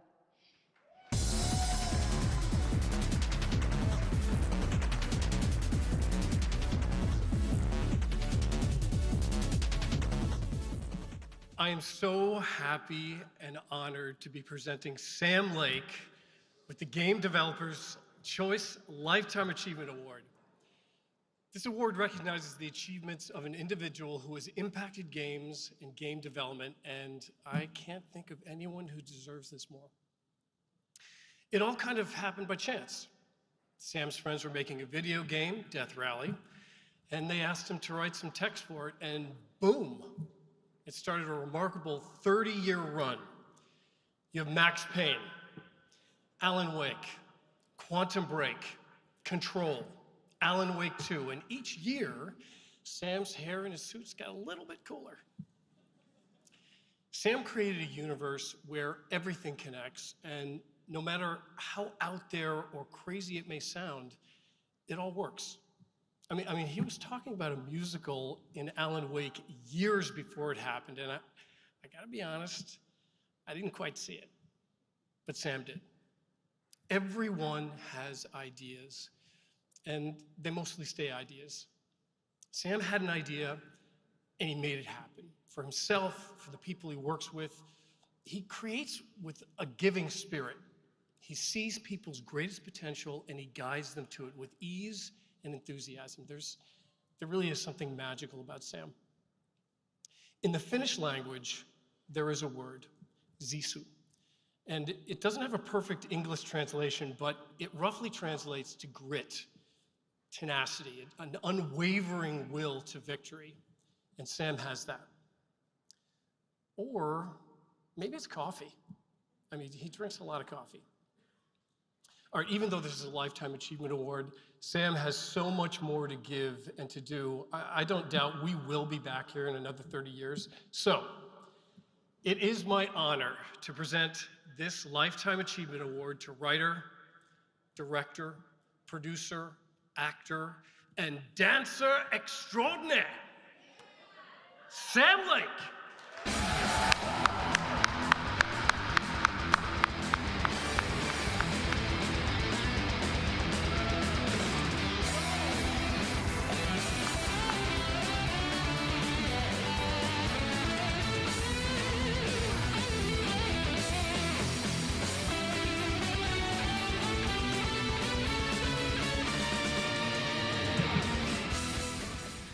Thank you, Matt. Thank you, GDC. Oh God, he has paper. He really is old.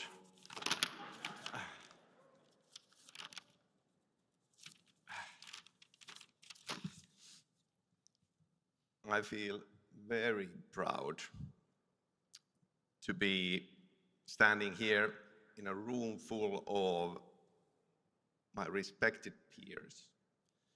You are all awesome. All of the games we've seen today are incredible. I'm very proud to be recognized this way. I need to thank many people who have helped me get here.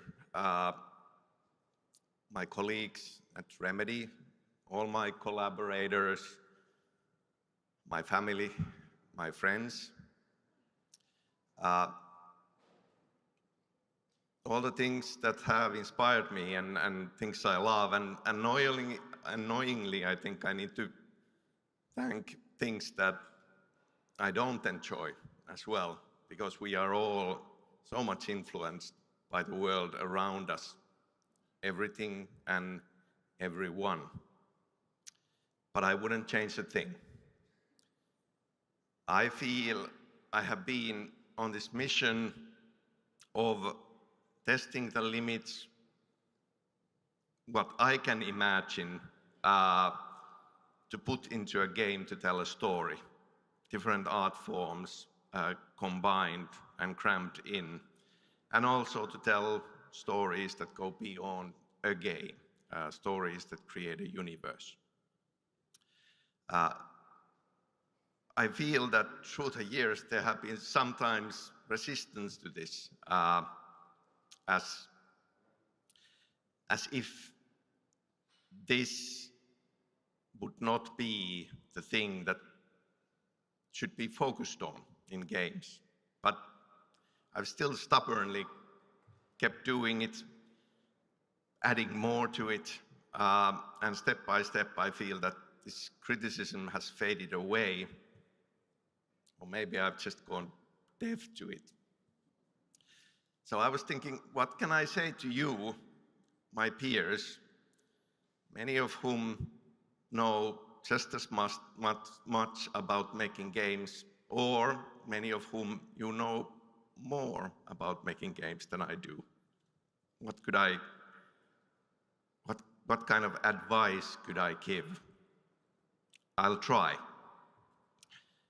I think it's important to find your thing, your unique voice to stand out.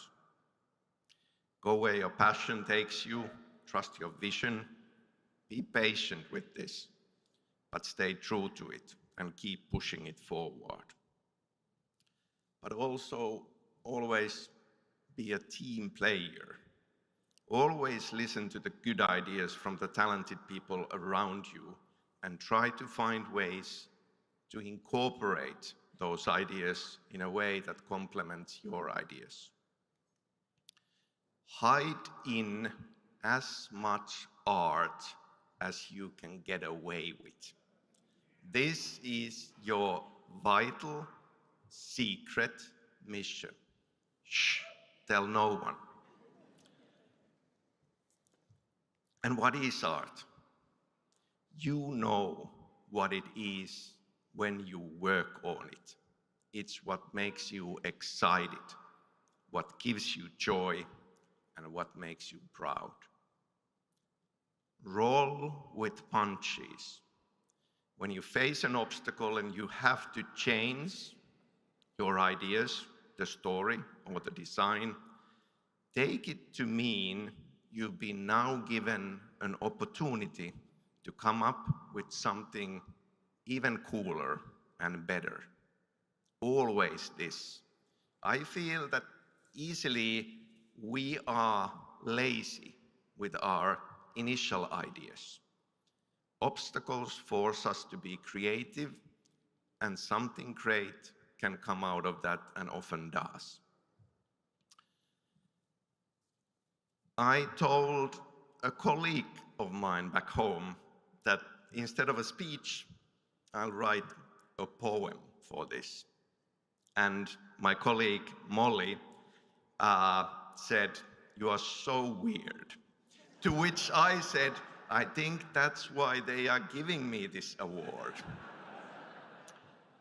I didn't write the poem, but I think if I had, as with anything unexpected and yes, weird, some of the people in any audience would maybe have thought it would have been a bit cringe. Maybe that in itself would have been a great reason to write that poem. For even if 100 persons would roll their eyes and say, I'm a clown, if for that 100 there would be few who would feel seen and be thrilled about it and come out inspired by it and feel that they've been given a license to go for their own strange ideas, then would it not have been worth it? Would it not have been art and lifetime well spent?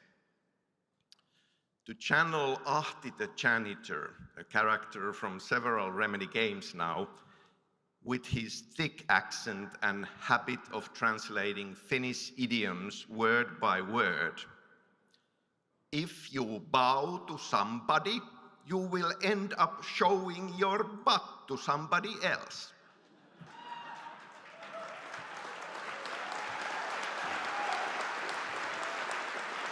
Which is to say, if you are afraid that someone will dislike what you do, you will end up not doing anything worthwhile.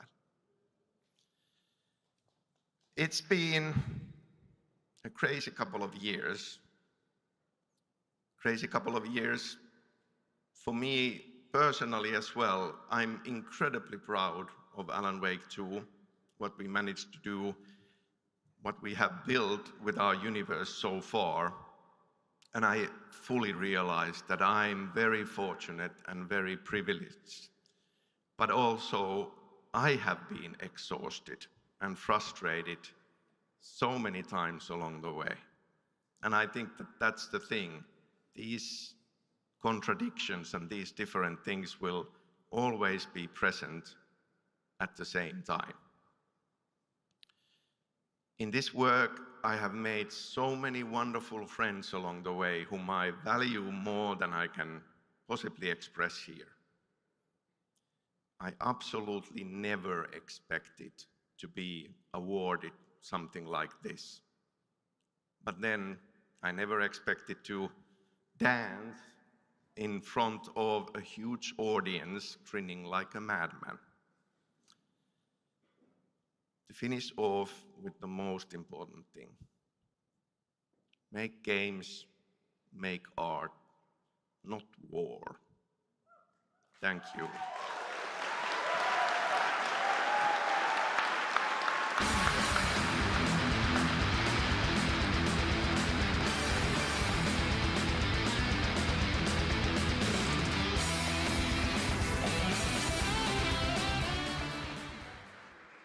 Please welcome writer at Respawn, Jacqueline Cito.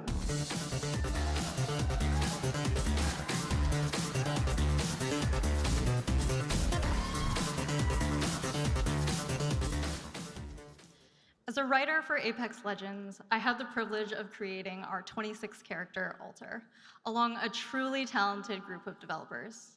And though she is one of 26, her strong visual identity ensures she stands out among our unique and diverse cast. It goes without saying that artists make the differences in our characters shine, not AI.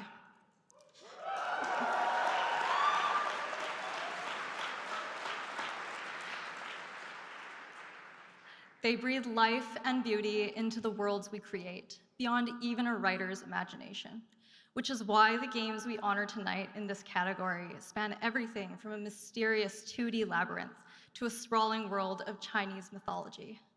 Just looking at each one's unique visual style reminds us how critical these artists are to every game's success.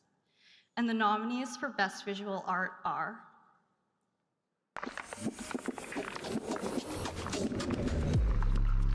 The nominees for Best Visual Art are Animal Well, developed by Billy Basso, published by Big Mode.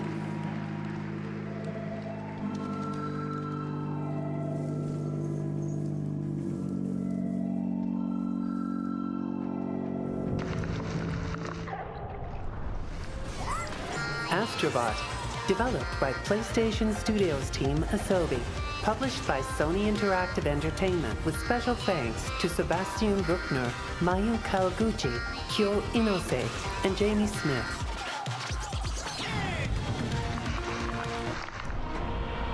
Black Myth, Wukong, developed and published by Game Science.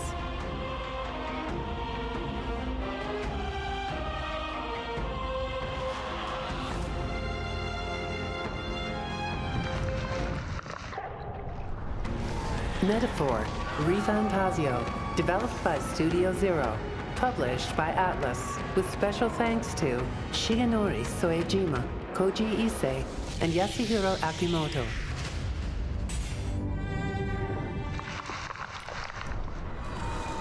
Neva, developed by Nomada Studio, published by Devolver Digital.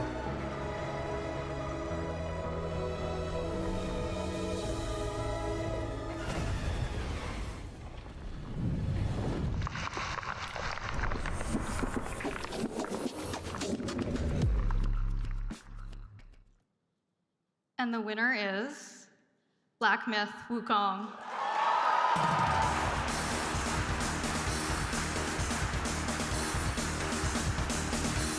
Unfortunately, the team is not able to be here this evening, so I'll be accepting this award on their behalf.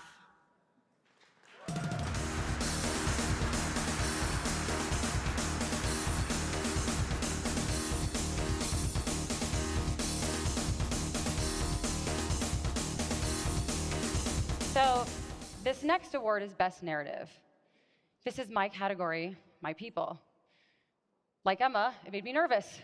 I thought technology would be the hard one to write, but no, this one if only I had someone whose job it was to make my work sound amazing, this wouldn't be so difficult. Excuse me. Oh my God. Award-winning actor in everything, Ben Starr. You just walked on stage while I was talking. Yes, I did. I couldn't help but notice the spotlight, and then more specifically, I wasn't filling it. And I couldn't help but notice the fact that my absence from said spotlight was making everyone in the room very, very sad. I could just tell they needed me. You know, look at those collective tears. They didn't pay thousands of dollars to be here to cry into an empty hole. I'm right here. It's okay. You can all stop being wet. Are you wet? I'll gladly fill your spotlight for money. Look, Alexa, you're a writer. I am a sensational actor. Why don't you let me handle this one? Let me bring your ramblings to electrifying life. Okay, but you have to read it exactly. Stop doing that. You have to read it exactly as I wrote it, okay? Okay? Absolutely.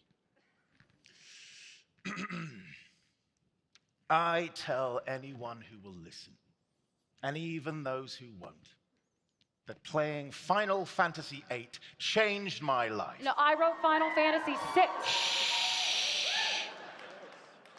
To me, it was and still is a testament to the true power of video game storytelling. I don't. I could never have known that I would one day be playing the incredibly sexy protagonist in this beloved series.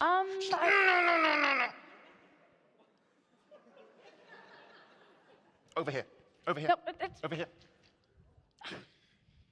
But the experience reinforced for me how critical writers are to a good game narrative. Games can tell stories like no other medium, by bringing players as active participants in their world and sometimes trapping them there with thirst traps. Can you take that one again? I feel like it just needs more. Okay. Games can tell stories like no other medium by... No. I mean, like, you're talking about thirst traps. Yeah? You showed up dressed like that. Yeah. Say it like you mean it.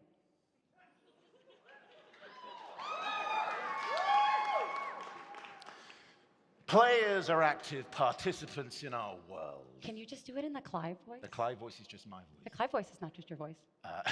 Yes, it is. And what's wrong with my voice? The Clive voice is just significantly sexier than your voice. I said the Clive voice and my voice are of equal sexiness. No, I'd say your voice is less sexy and way more sad. It really doesn't do it for me. Fine.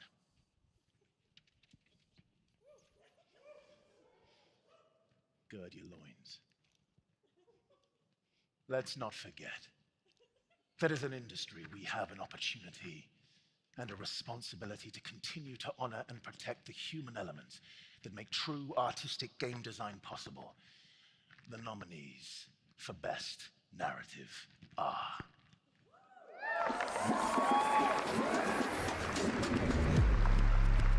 The nominees for Best Narrative are 1000 Times Resist, developed by Sunset Visitor, published by Fellow Traveler, with special thanks to Natalie Tin Yin Gan, Connor Wiley, and Remy Sue.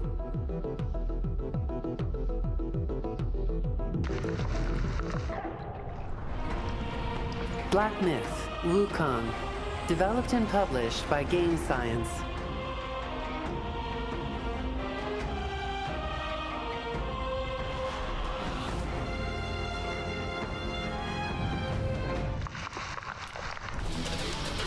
Like a Dragon, Infinite Wealth, developed by RGG Studio, published by Sega, with special thanks to Kazunobu Takeuchi, Tsuyoshi Furuta, and Masayoshi Yokoyama.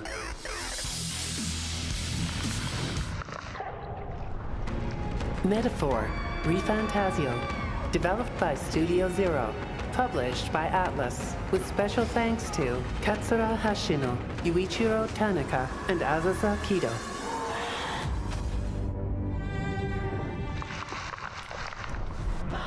Mouthwashing, developed by Ron Organ, published by Critical Reflex, with special thanks to Martin Halden, Jeffrey Tomex, Johan Nakasurinen, and Kai Moore.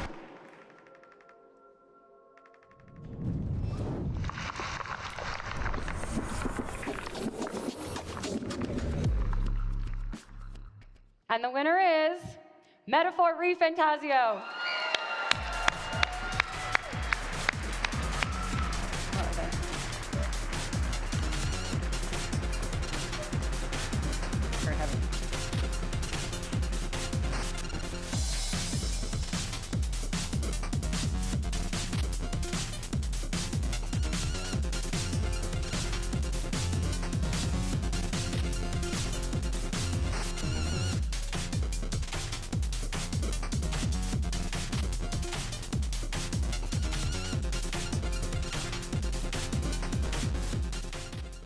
皆さんこんばんは。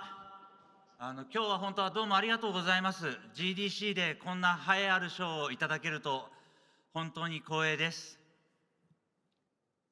Good evening, everybody. It's such an honor to receive such an amazing award tonight. Thank you very much.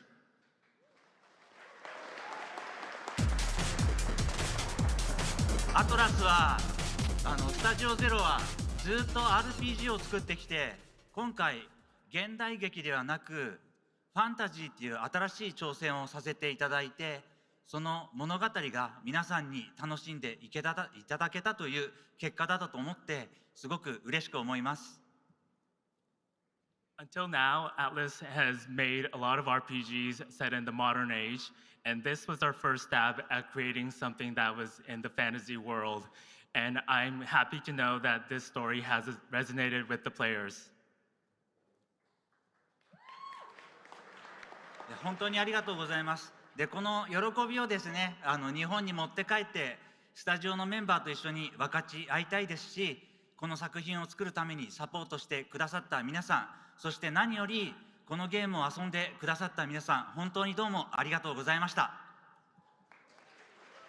I'm looking forward to going back home to Japan, celebrating with the development team, and also showing appreciation for everybody who has supported us along the way. And thank you again to all the players who have played this game. Thank you.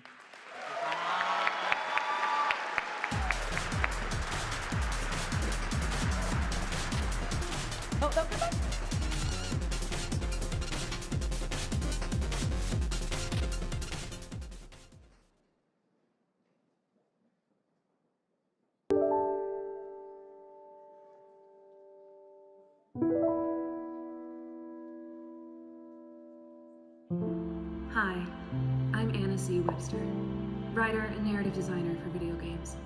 Please say you'll go on your own hero's journey and become a hero to an out-of-work game writer today. With the rise of generative AI, executives think our role is the one that's obsolete. And in some ways, they've got a point. We can't kill the environment nearly as quickly as AI can. But we exhibit something more. Quality, originality, and generalized anxiety disorder. For just less than industry standard compensation a year, plus benefits, you can save a writer from the brink of unemployment. Because what else are we gonna do? Join the Writers Guild of America?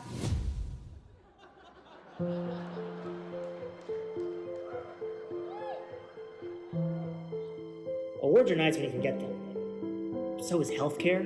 So please, hire a game writer. Hire a writer. Hire a game writer today. Because your game deserves a narrative that somebody actually bothered to write.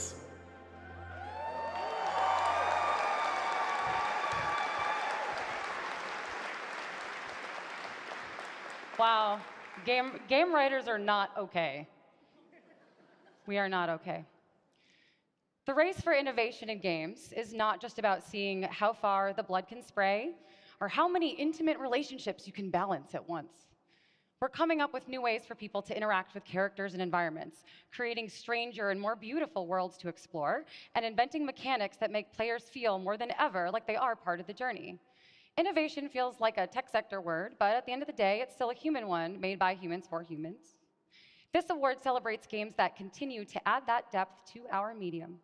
The nominees for the Innovation Award are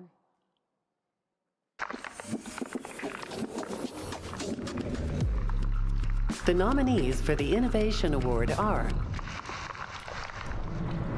Animal Well, developed by Billy Basso, published by Big Mode.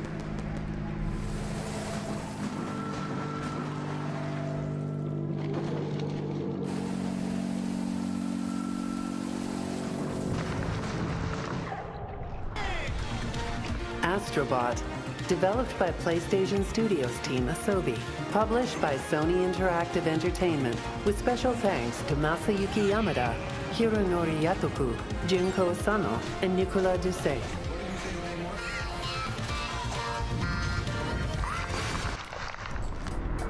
Bellatro, developed by Local Funk, published by Playstack.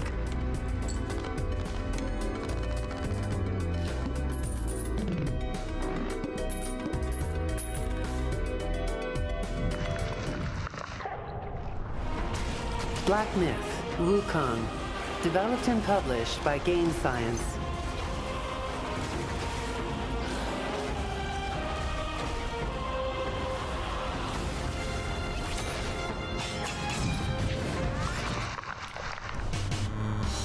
UFO 50, developed and published by Mossmouth, with special thanks to UFO 50 Recovery Team.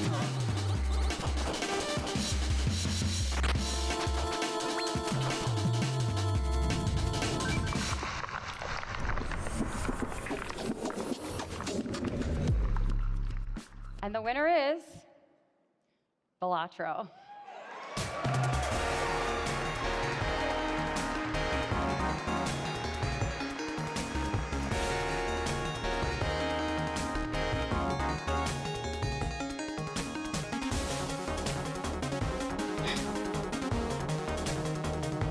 Welcome back.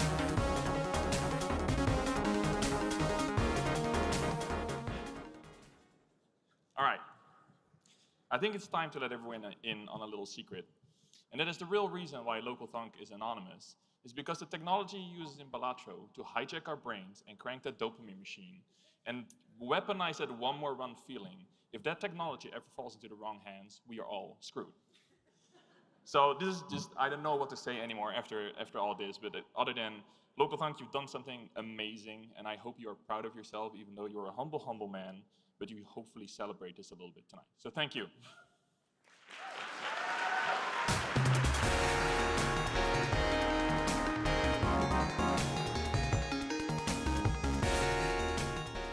please join us now as we take a moment to remember those developers our industry lost this year.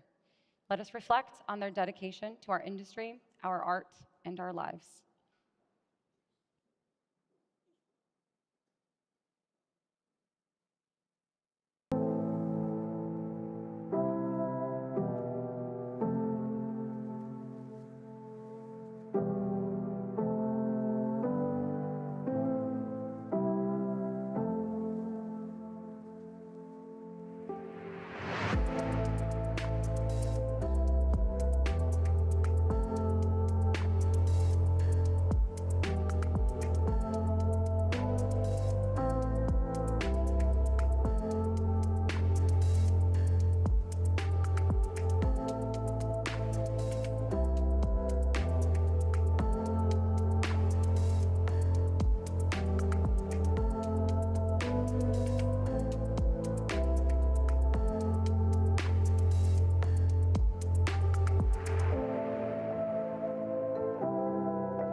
All right, friends, it's Audience Award time. This is the game chosen by you as the Game of the Year. You did this. This one is all your fault, and you will never live it down, depending on what kind of developer you are. And the winner is Final Fantasy VII Rebirth.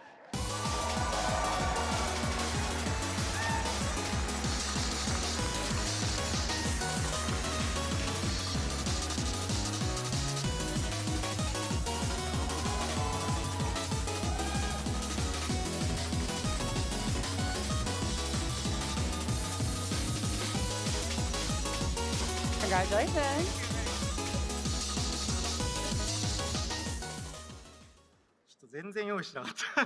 We did not prepare for this, so please bear with us. Thank you very much. 本当にありがとうございます。今の訳さない。 You said it in both languages. We're good. 大丈夫大丈夫。落ち着いて落ち着いて。ちょっと。Thank you.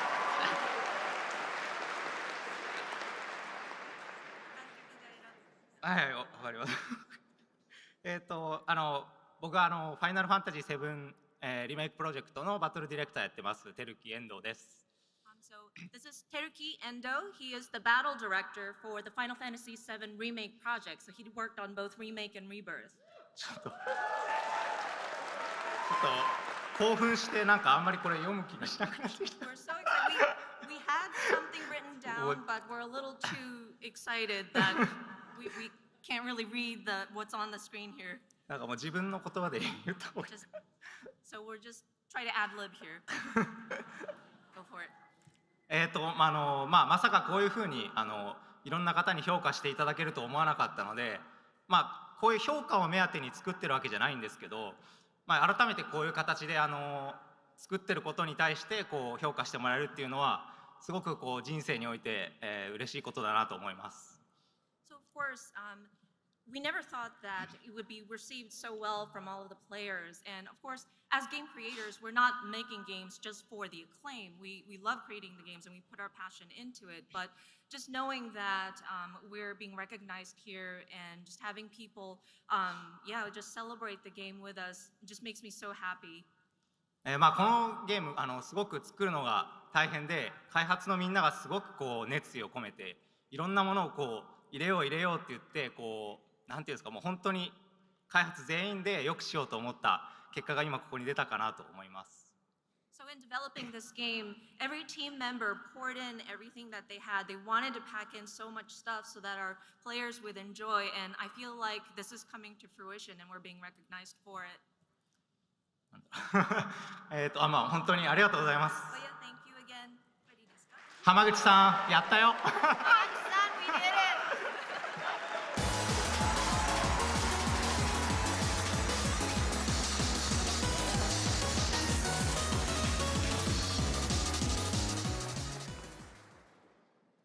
Please welcome writer, designer, and accessibility consultant, Jay Justice.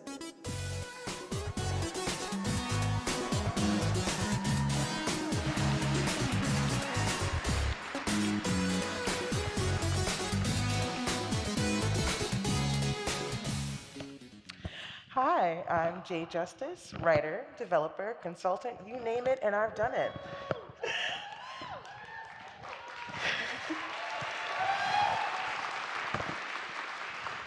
In my various roles across the industry as a designer and accessibility consultant, I have witnessed and shared in the growing desire to make games that mean more with immense joy. Video games are the unique medium calling its audience to be in constant dialogue with it. Games present the opportunity to become someone and truly embody someone you're not, regardless of your ability. Games allow players to have experiences outside of themselves, in realms and with characters they would never encounter in their day-to-day lives. They allow us to expand our worldview, challenge us, and make us better citizens of our communities. This year's nominees for the Social Impact Award are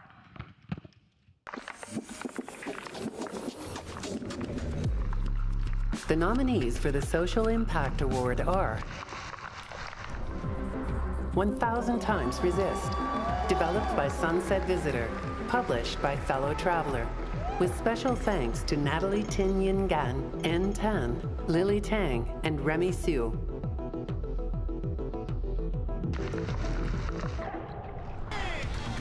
Astrobot, developed by PlayStation Studios team Asobi, published by Sony Interactive Entertainment, with special thanks to Toshihiko Nakai, Jamie Smith, Junko Sano, and Ken Chan.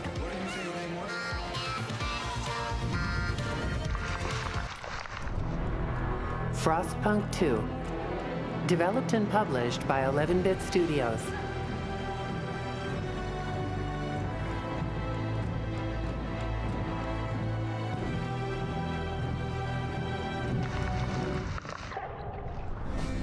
Life is Strange, Double Exposure, developed by Deck 9, published by Square Enix.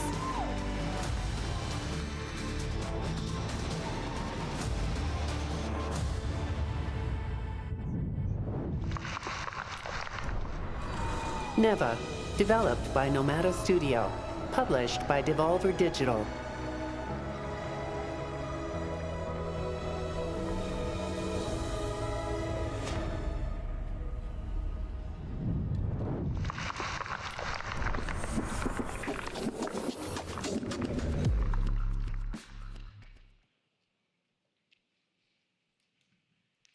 And the winner is Life is Strange, Double Exposure.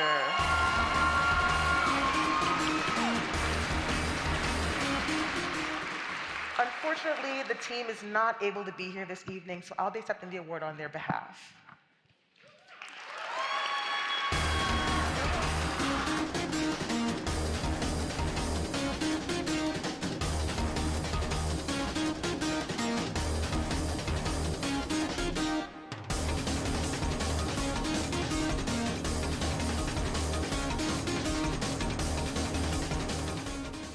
Before we get into this next award, I just want to take the opportunity to manufacture some beef. I truly feel like we are missing a few awards at this show. The ways we make and talk about games are evolving, so I think our awards should too. And I have some suggestions for the GDCA committee. The Dark Souls Award for Best Souls-like.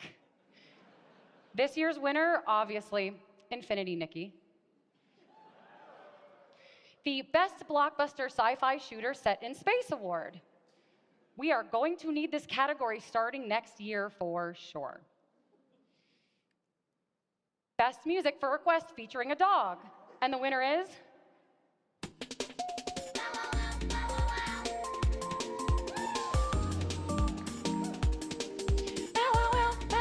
God, such a bop.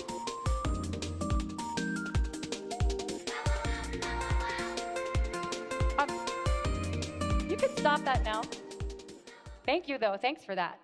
The Best Baby Girl Award. This award is kind of like an Outstanding Achievement in Character Award, but it's specifically for the sad and traumatized hot male characters. Maybe Jimbo the Clown from Balatro? Would you consider Astrobot traumatized? Outstanding Achievement in Return to Office Policy. And we're a little late on this one, but the Best Acquisition Award. Just some things to think about, GDCA committee. So, without further ado, to present this year's Pioneer Award, please welcome Trent Custers.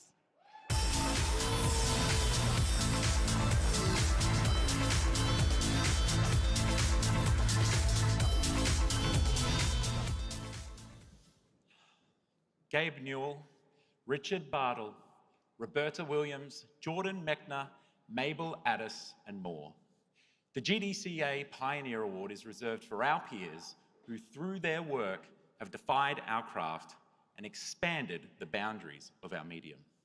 But never before has one gotten their break into games working on the official Quake mod tie-in for 1997's Anaconda, starring Jennifer Lopez and Jon Voight. Until now, of course. With a curiosity for mechanical engineering leading him to experimenting with mods and game development, Lucas Pope's career officially kicked off when he and a group of fellow modders founded Rat Loop Games, developing various mods, total conversions, and even experimental titles for Activision. Some years later, Lucas moved on to join Real Time Associates, where he contributed to the shooter Remission, a game developed to encourage children with cancer to take their chemotherapy medication, and an early breakthrough in using video games for intervention in chronic disease and illness in young people. In 2007, 10 years after founding Rat Loop, Lucas Pope joined storied AAA developer Naughty Dog, intent on improving their internal development toolset, an early obsession of his. During his time at Naughty Dog, the studio ushered in a new era of character-driven action games, releasing their tentpole franchise Uncharted and its ambitious sequel, Uncharted 2: Among Thieves.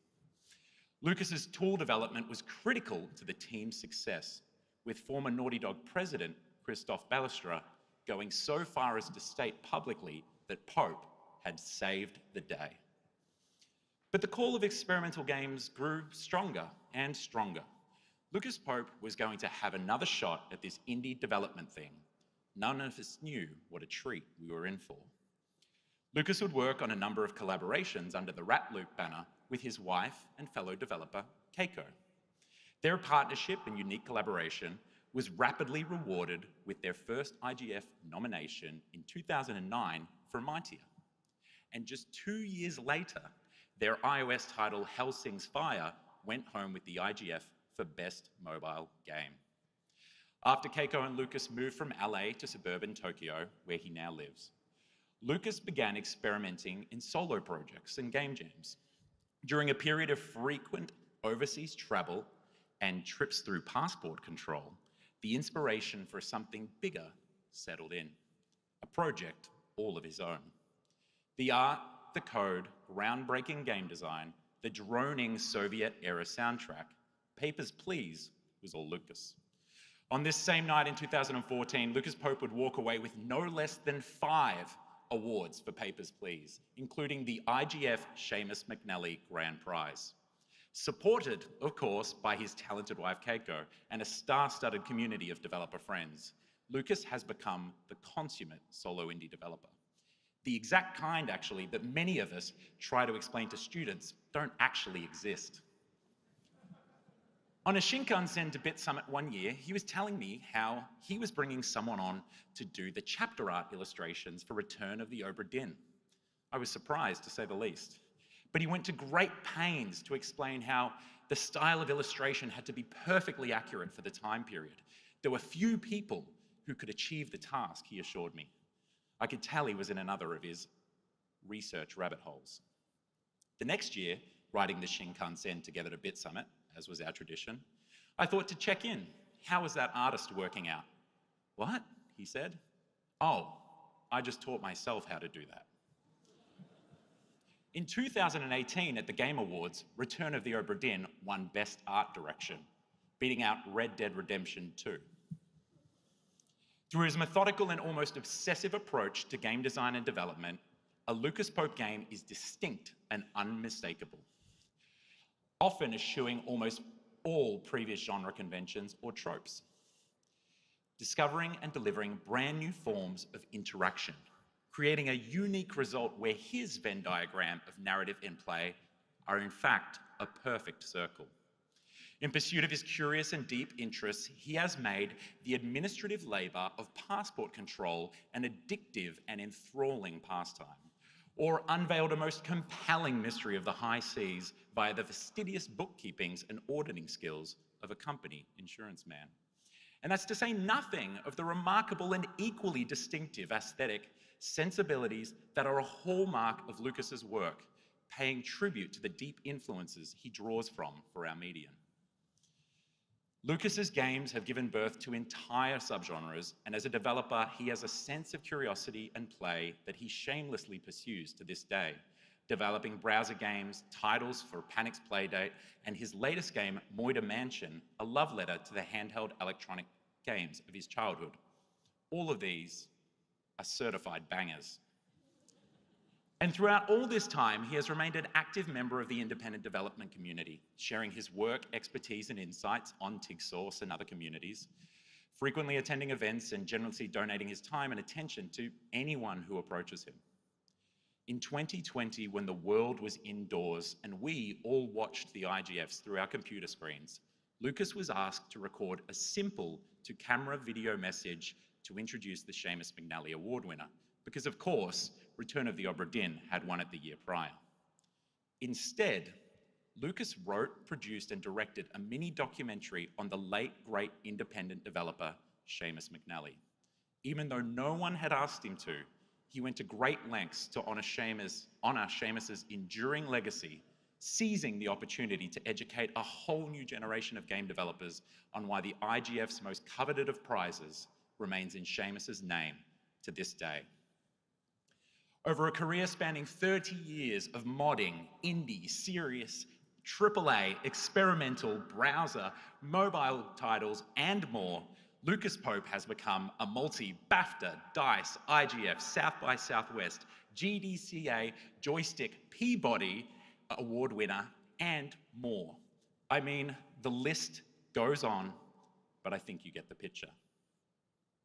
This evening, it is my distinct pleasure and an immense honor to invite you all to join me in awarding 2025's GDCA Pioneer Award to my dear friend and independent developer, Lucas Pope.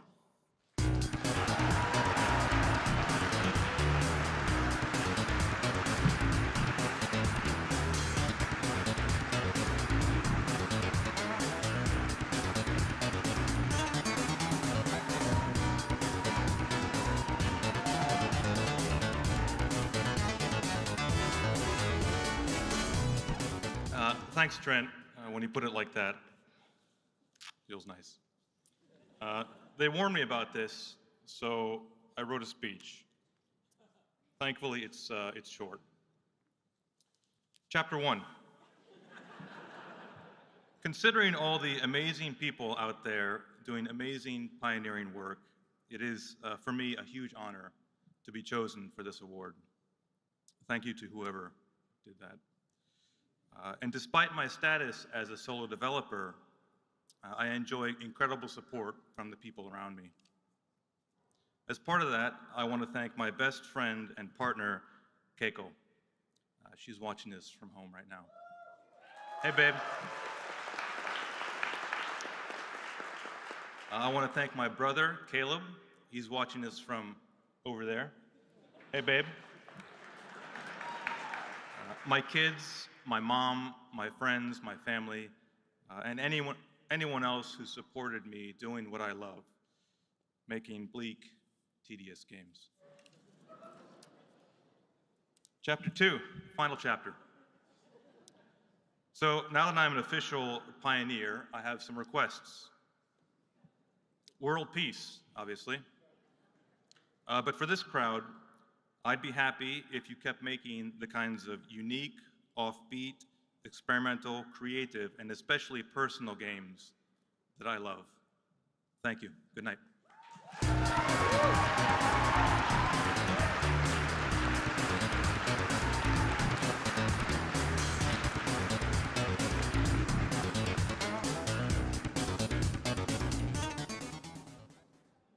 Please welcome combat designer Stephen Ohavijivier.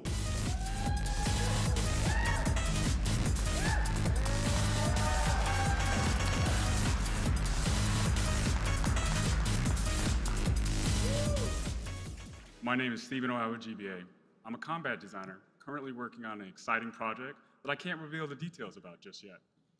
I've had the great fortune to work on many interesting and powerful characters, some really incredible worlds, including God of War franchise.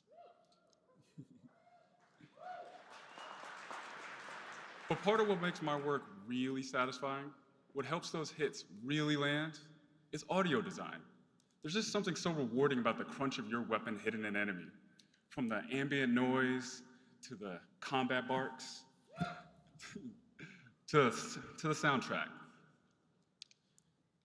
Excellent audio design elevates the work of all developers and draws players further into our worlds. The nominee for Best Audio are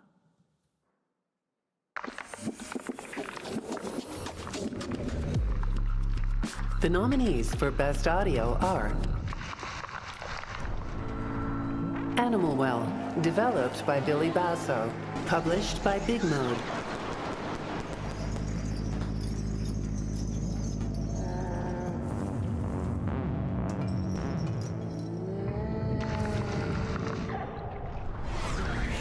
Astrobot, developed by PlayStation Studios team Asobi, published by Sony Interactive Entertainment, with special thanks to Jinko Sano, Yuji Uchiyama, Kenny C.M. Young, and Shingo Mutsuzuki.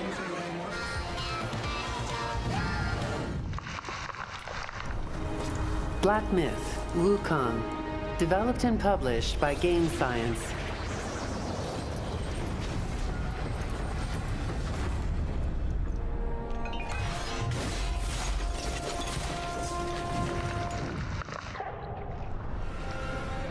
Final Fantasy VII Rebirth, developed and published by Square Enix. with special thanks to Keiji Kawamori, Makoto Ise, Mitsuto Suzuki, and Masashi Hamauzu.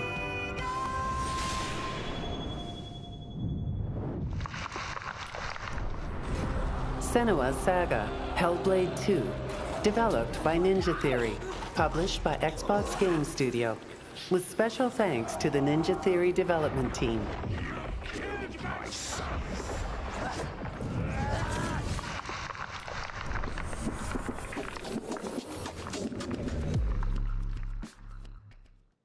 And the winner is Astrobot.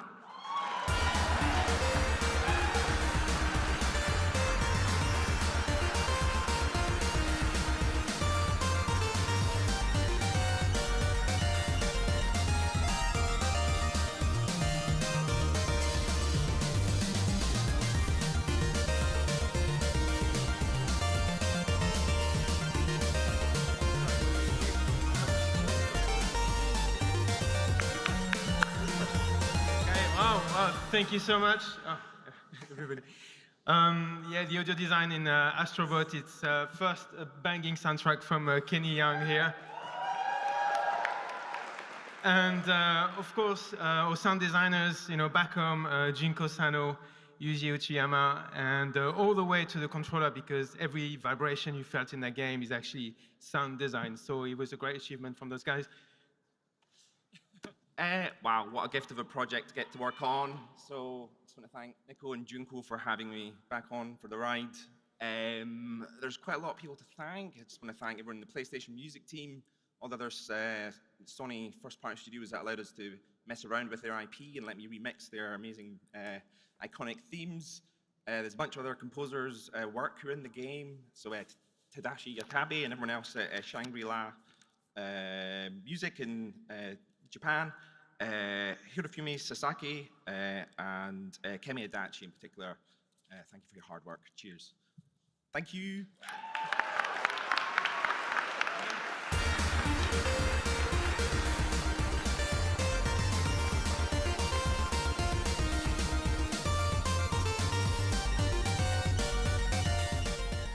All right, everyone, we are almost through it.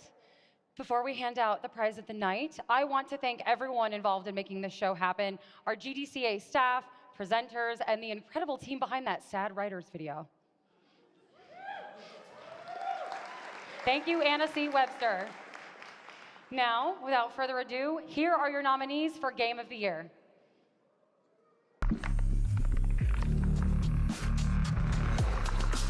The nominees for Game of the Year are Astrobot, developed by PlayStation Studios team Asobi, published by Sony Interactive Entertainment, with special thanks to Nicolas Doucet, Masayuki Yamada, Hironori Yatoku, and Sebastian Bruckner.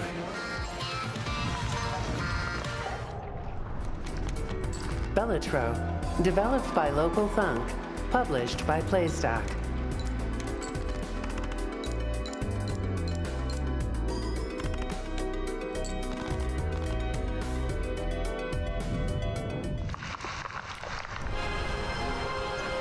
Black Myth, Wukong, developed and published by Game Science.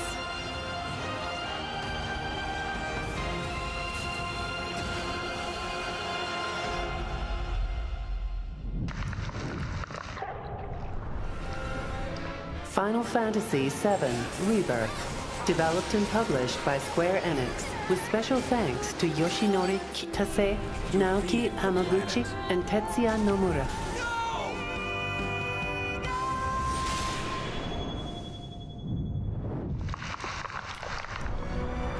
Helldivers 2, developed by Arrowhead Game Studios, published by Sony Interactive Entertainment, with special thanks to Johan Pilestedt and Peter Lindgren.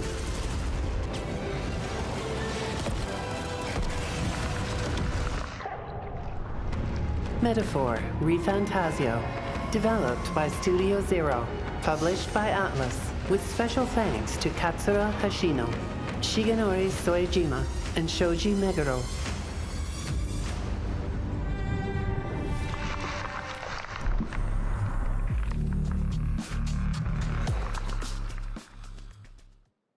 And the winner is Balatro.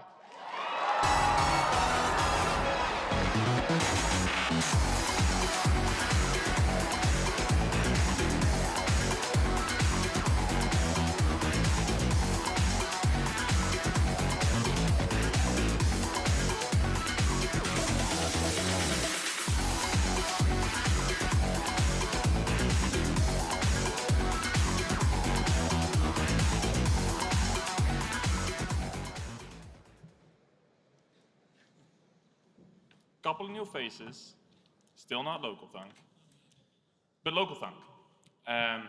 What you've done with Balatro is out of this world. And I know you're kind of humble about the praise you are getting, but you need to know that everything you've done is well earned. You might have made this game for yourself and maybe 6 friends, but the experience of Balatro has brought joy and comfort to literally millions of people in a time where we could all use a little bit of that. So you should be proud of that, because we all are. Now, it wouldn't be a Local Thunk special if we didn't use his spotlight to uplift other games as well. He's a big fan of using his name now to bring the attention to other games. So I would like to ask everyone to, next time when you are on Steam and you look at new and trending or upcoming, to scroll down and to go to page 18 every now and then. You might want to turn Safe Search on. But all these games can be amazing for you. They just struggle with discoverability. So hopefully that is something we can take away.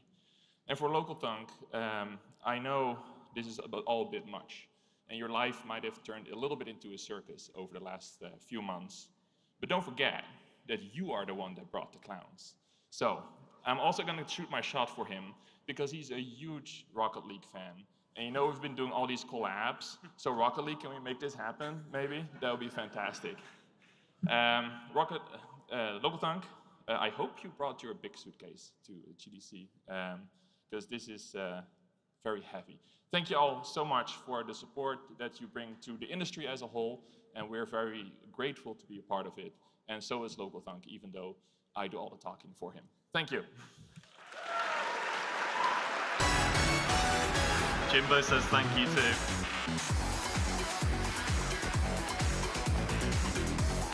So well deserved.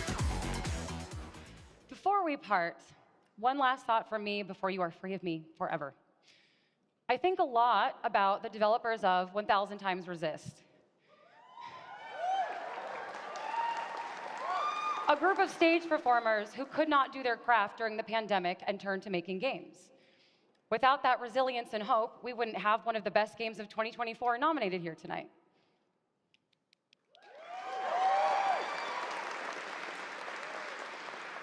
Making games is an ensemble effort, as they've taught us, and we can't forget that. A game is bigger than any one person, and as an industry, our community is strongest when it bands together. We've stepped up for one another amid all the uncertainty, and I'm heartened by how resilient game developers have shown to be. And we teach that resilience to our players through our games. In an uncertain world, in uncertain times, people look to art not just for escapism, but for meaning. Through our games, we teach the past and prepare for the future. We reflect and connect and encourage our audience to do as well. We provide a refuge from the frightening and the wicked and the painful, and in that create a space for our players to find answers, courage, and the strength to persevere. So keep fighting mysterious creatures, keep dealing the cards, and keep punching Nazis. Making art in trying times is a radical act, and now more than ever, we need to keep making games. I believe in all of you. So congratulations again to all of tonight's nominees, winners, and every single developer who worked on a game this year. Thank you, and good night.